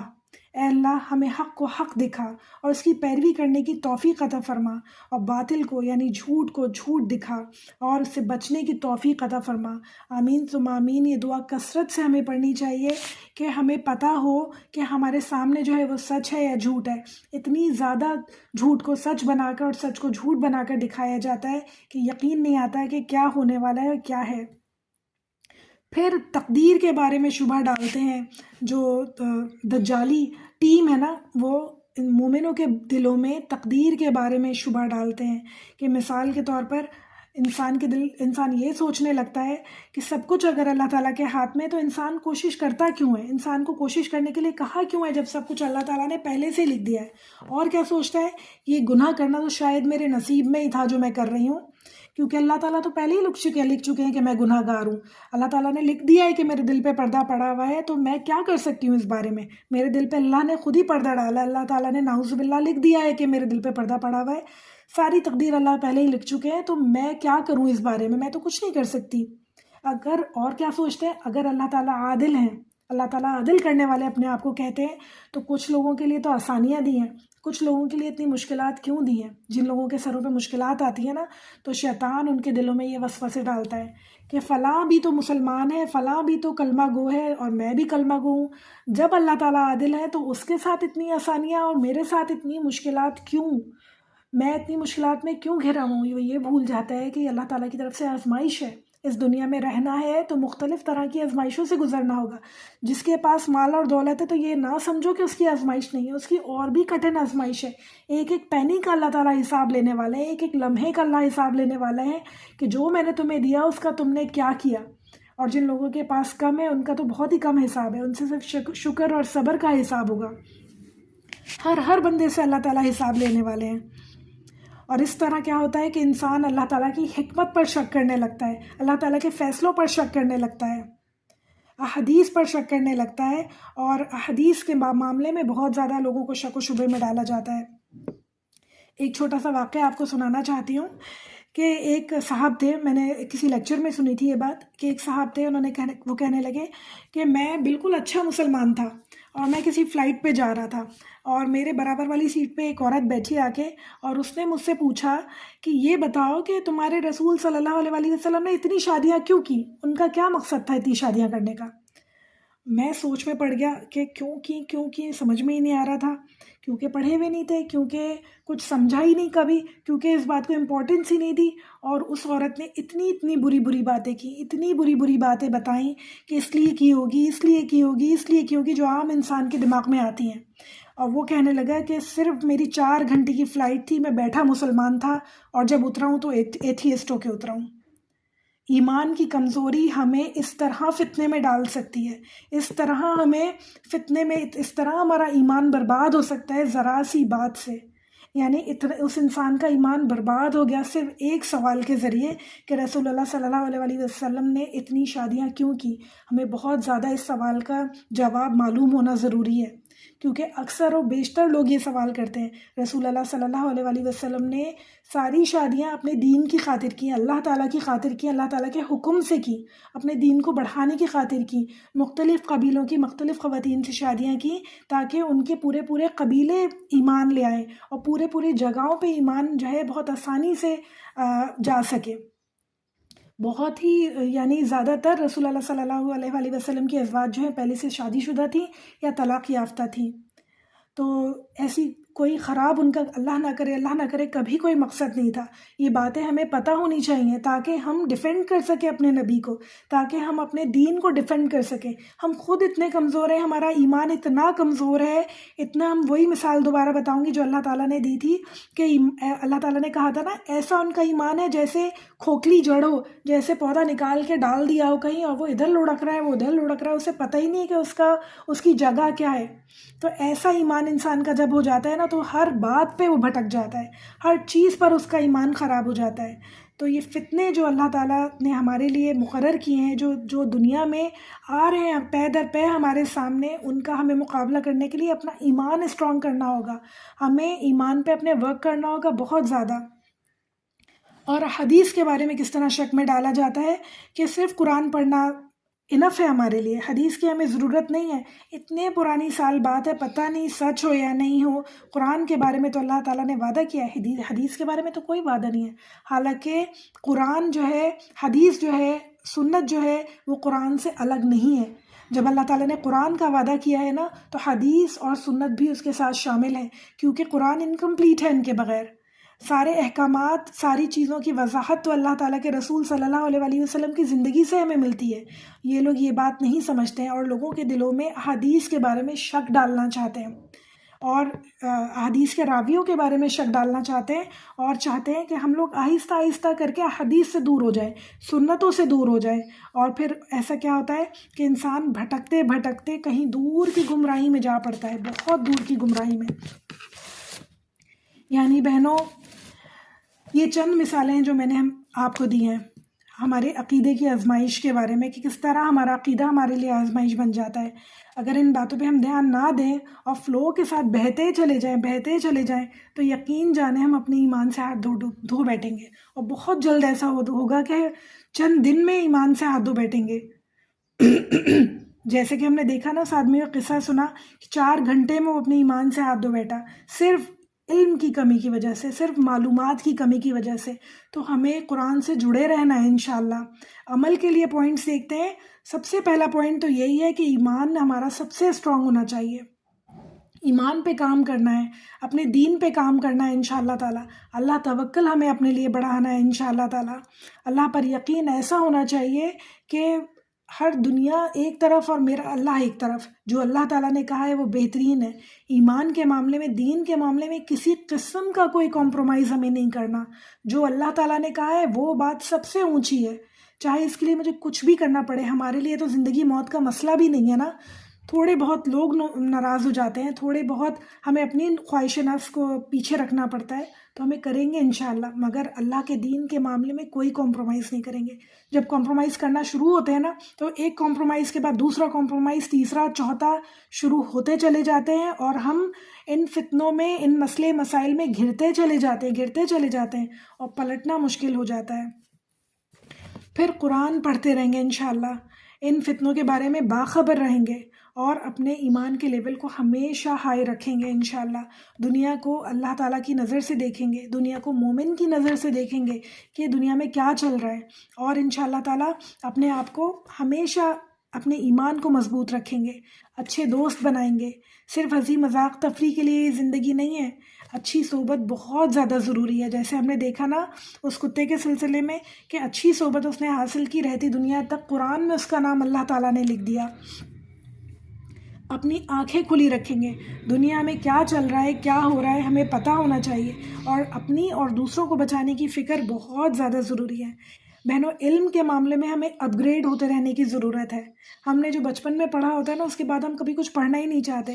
دینی کتابیں پڑھیں، ہمیں جو ہے حدیث کی کتابیں پڑھنے کی ضرورت ہے، ہمیں سیرت کی کتابیں پڑھنے کی ضرورت ہے، ہمیں اصحابہ کرام اور اصحابیات کی زندگی کے لیے پڑھنے کی ضرورت ہے کہ انہوں نے اپنی زندگی میں یہ سارے مسئلے جب آئے تو انہوں نے کس طرح ان کو ہینڈل کیا، تاکہ ہمیں آئیڈیا ہو سکے کہ ہمیں ان معاملات سے کس طرح گزرنا ہے انشاءاللہ تعالیٰ۔ دینی علم کے ساتھ ساتھ دنیاوی علم میں بھی اپ گریڈ ہونا ضروری ہے ہمارے لیے، تاکہ ہم ہر طرح سے اسٹرانگ ہوں۔ اللہ تعالیٰ کو اسٹرانگ مومن پسند ہے، جو جسمانی طور پہ بھی اسٹرانگ ہو اور روحانی طور پہ بھی اسٹرانگ ہو، علم کے طور پہ بھی اسٹرانگ ہو۔ جب ہم سے کوئی دنیاوی بات کرے تو وہ بھی ہمیں پتہ ہو، ایسا نہ ہو کہ لوگ سوچے ہو یہ تو دنیا دین والے ہیں، ان سے تو کوئی دنیاوی علم کی بات کرنا ہی بیکار ہے، انہیں تو کچھ پتہ ہی نہیں ہوتا۔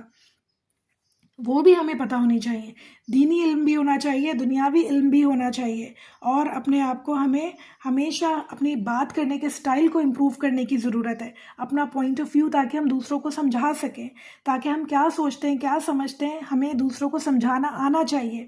اللہ تعالیٰ اسٹرانگ اور اسمارٹ مومن کو پسند کرتا ہے، تو اپنی اس اندر ہمیں یہ ساری کوالٹیز پیدا کرنی ہوں گی انشاءاللہ تعالیٰ، جب جا کے ہم اللہ تعالیٰ کے پسندیدہ بندوں میں شامل ہوں گے انشاءاللہ تعالیٰ۔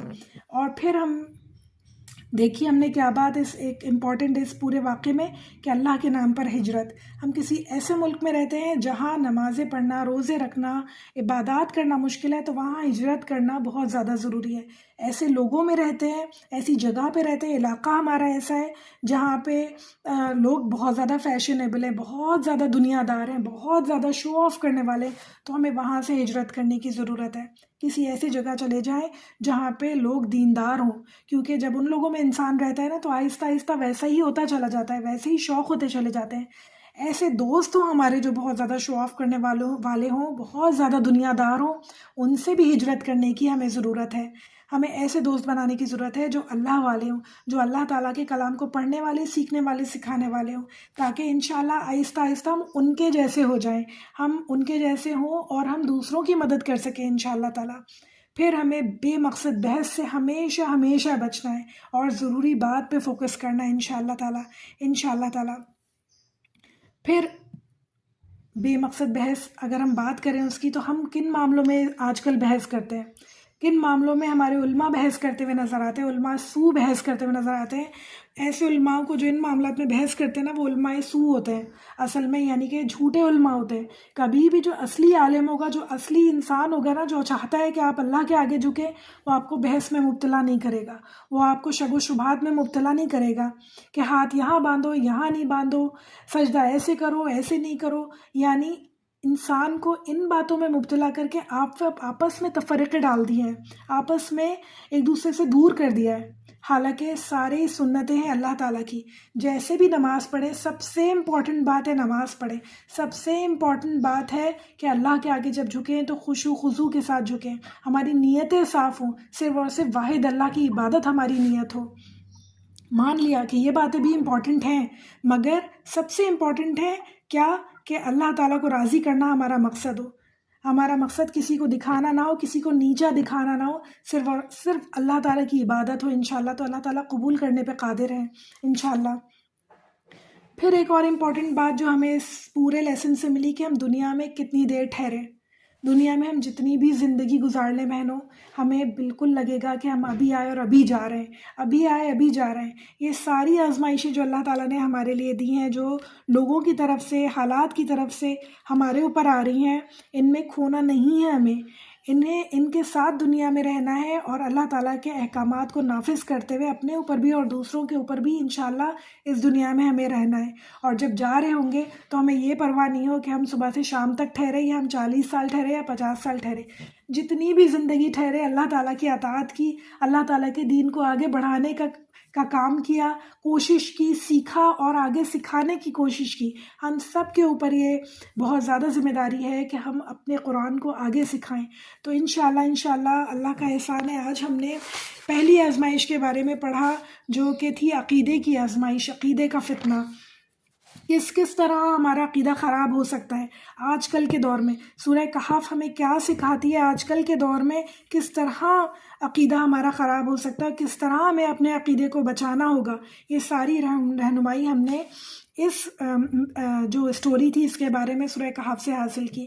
تو اللہ سے امید ہے کہ ہمیں اللہ تعالیٰ اتنی بہترین ہدایت عطا فرمائے، اتنی بہترین ہدایت عطا فرمائے کہ ہمارا جو عقیدہ ہے وہ ہمیشہ اسٹرانگ رہے، کبھی بھی عقیدے کے معاملے میں ہم فتنے میں نہ پڑیں انشاءاللہ تعالیٰ۔ انشاءاللہ کوئی بات کسی کو سمجھ میں نہیں آئی ہو تو پلیز پوچھیے۔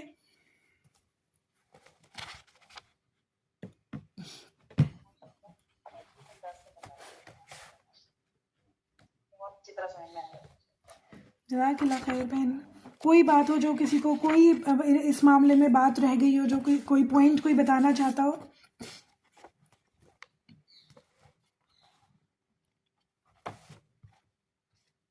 آج ہمارے ساتھ جی عارفہ، مجھے بھی نا جیسے میرے نبی نے شادی کی گیا، تو مجھے بس یہ چیز تو پتا تھی کہ انہوں نے طلاق یافتہ اور بیواؤں سے اس لیے کی تاکہ لوگوں کو اس سے موٹیویشن ملے، تاکہ وہ بھی اس طرح کریں، ہم ان کی سنت پہ عمل کرتے ہوئے۔ لیکن یہ جو باتیں تھیں کہ مختلف قبیلوں میں کی، قبائل میں کی، اسلام کی خاطر کی، اللہ کے حکم کے لیے کی، تاکہ زیادہ سے زیادہ اسلام کی، یہ مجھے آج پتا چلا۔ الحمدللہ یہ چیز تو پتا ہے۔ الحمدللہ، یہ بہت امپورٹنٹ باتیں ہیں، سب کو پتہ ہونا، سب لوگ ضرور پڑھیں۔ پوری کتابیں ہیں اس بارے میں کہ رسول اللہ صلی اللہ علیہ وسلم کی شادیاں کہاں ہوئیں اور ان سے کیا کیا دین کو فائدہ ہوا۔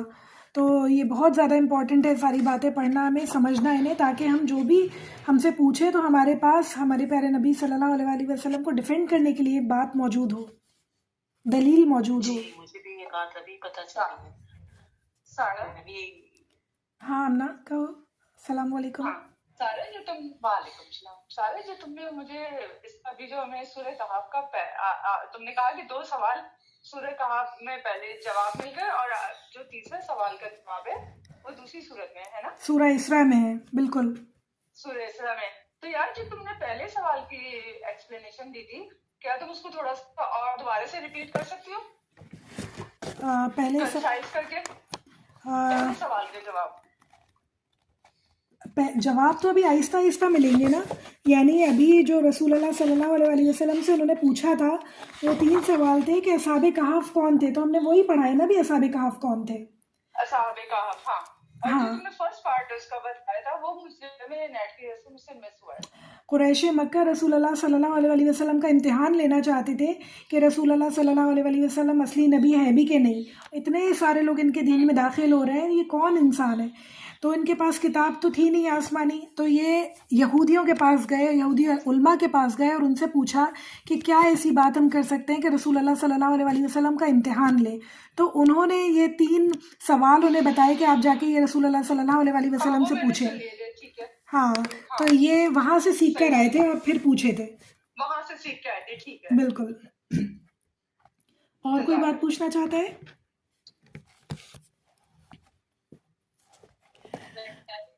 اللہ سے امید ہے سب کو بہت اچھے سے سمجھ میں آئے ہو، سب نے بہت اچھے سے یعنی پوری سٹوری کو میں کلیئر کر پائی ہوں انشاءاللہ.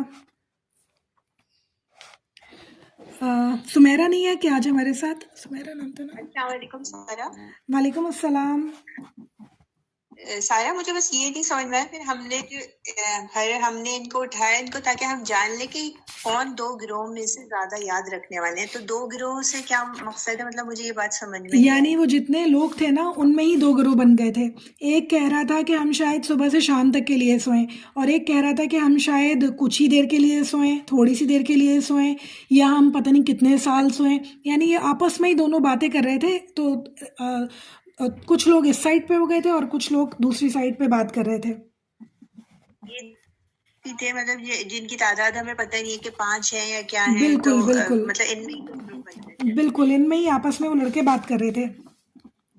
اچھا، جزاک اللہ، اب سمجھ میں آئی. جزاک اللہ خیر. دعا کر لیتے ہیں. اللہم صلی علی محمد وعلی آل محمد کما صلیت علی ابراہیم وعلی آل ابراہیم انک حمید مجید. اللہم بارک علی محمد وعلی آل محمد کما بارکت علی ابراہیم وعلی آل ابراہیم انک حمید مجید. ربنا آتنا فی الدنیا حسنہ وفی الآخرۃ حسنہ وقنا عذاب النار. رب اجعلنی مقیم الصلاة ومن ذریتی ربنا وتقبل دعاء. ربنا اغفر لی ولوالدی وللمؤمنین یوم یقوم الحساب. ربنا لا تزغ قلوبنا بعد اذ ہدیتنا وہب لنا من لدنک رحمہ انک انت الوہاب. رب ارحمہما کما ربیانی صغیرا. اے میرے اللہ، آج جو ہم نے پڑھا بہت ہی امپورٹنٹ سورہ کا بہت ہی امپورٹنٹ پارٹ پڑھا. اللہ تعالیٰ اس دنیا میں رہتے ہوئے اللہ تعالیٰ بہت سارے فتنے ہمارے اوپر اٹیک کر رہے ہیں. چاروں طرف سے اللہ تعالیٰ فتنوں کی بمبارڈمنٹ ہے. اتنے زیادہ فتنے ہیں کہ سمجھ میں نہیں آتا کہ انسان کس سے بچے اور کس سے نہ بچے. جھوٹ کو سچ بنا کے دکھایا جاتا ہے، سچ کو جھوٹ بنا کے دکھایا جاتا ہے. اس طرح جھوٹ بولا جاتا ہے کہ یقین ہی نہیں آتا ہے کہ یہ سچ ہے یا جھوٹ ہے. اللہ تعالیٰ ہم سب کو اللہ تعالیٰ ایسی نظر عطا فرما کہ ہم سچ کو سچ جان سکیں اور جھوٹ کو جھوٹ جان سکیں. اللہ تعالیٰ ہم کو سچ پہ چلنے والا بنا. اللہ تعالیٰ ہم کو سچ ماننے والا بنا. اللہ تعالیٰ ہم سب کے عقیدے اتنے اسٹرانگ کر دے کہ جتنا بھی بڑا کوئی طوفان ہو، جتنا بھی بڑا کوئی ہمارے خلاف اللہ تعالیٰ کوئی بھی فتنہ آ جائے، اللہ تعالیٰ ہم اپنے ایمان سے کبھی نہ ہٹے، کبھی ہمارے ایمان نہ ڈگمگائے، کبھی ہم کمزور نہ پڑیں. اللہ تعالیٰ ہمارے پر رحم فرما. اپنی رحمانیت کے صدقے سے، اپنی کبریائی کے صدقے سے، اللہ تعالیٰ اپنے قیوم ہونے کے صدقے سے اللہ تعالیٰ ہمارے اوپر رحم فرما اور ہمیں بہترین مسلمان بنا دے. اللہ تعالیٰ یہ سورہ جو ہم نے پڑھی ہے، اللہ تعالیٰ اس میں جو ہم نے پڑھا، اس پہ جس پہ عمل کرنا ہے، ان پہ عمل کرنے کی توفیق نصیب فرما. اور جن سے بچنے کی بات ہے اللہ تعالیٰ اس سے بچنے کی توفیق عطا فرما. جو پڑھنے میں غلطی کوتاہی ہو گئی ہے اسے درگزر فرما دے اللہ تعالیٰ. اور جس نیت سے ہم نے پڑھا اللہ تعالیٰ وہ نیت ہماری قبول و منظور فرما. اور اللہ تعالیٰ ہم سب کو اللہ تعالیٰ اپنے پاس بہترین مسلمانوں میں شامل فرما لے انشاءاللہ. بہترین ہدایت یافتہ لوگوں میں شامل فرما لے انشاءاللہ تعالیٰ. اور ہمارے ذریعے سے بہت آنے والی نسلوں کو اللہ تعالیٰ دین کی دعوت پہنچے انشاءاللہ. ہم سب کو قرآن پڑھنے، سیکھنے اور سکھانے والوں میں شامل فرما. آمین یا رب العالمین. ربی اعنی علی ذکرک و شکرک و حسن عباداتک. ربنا تقبل منا انک انت السمیع العلیم وتوب علینا انک انت التواب الرحیم.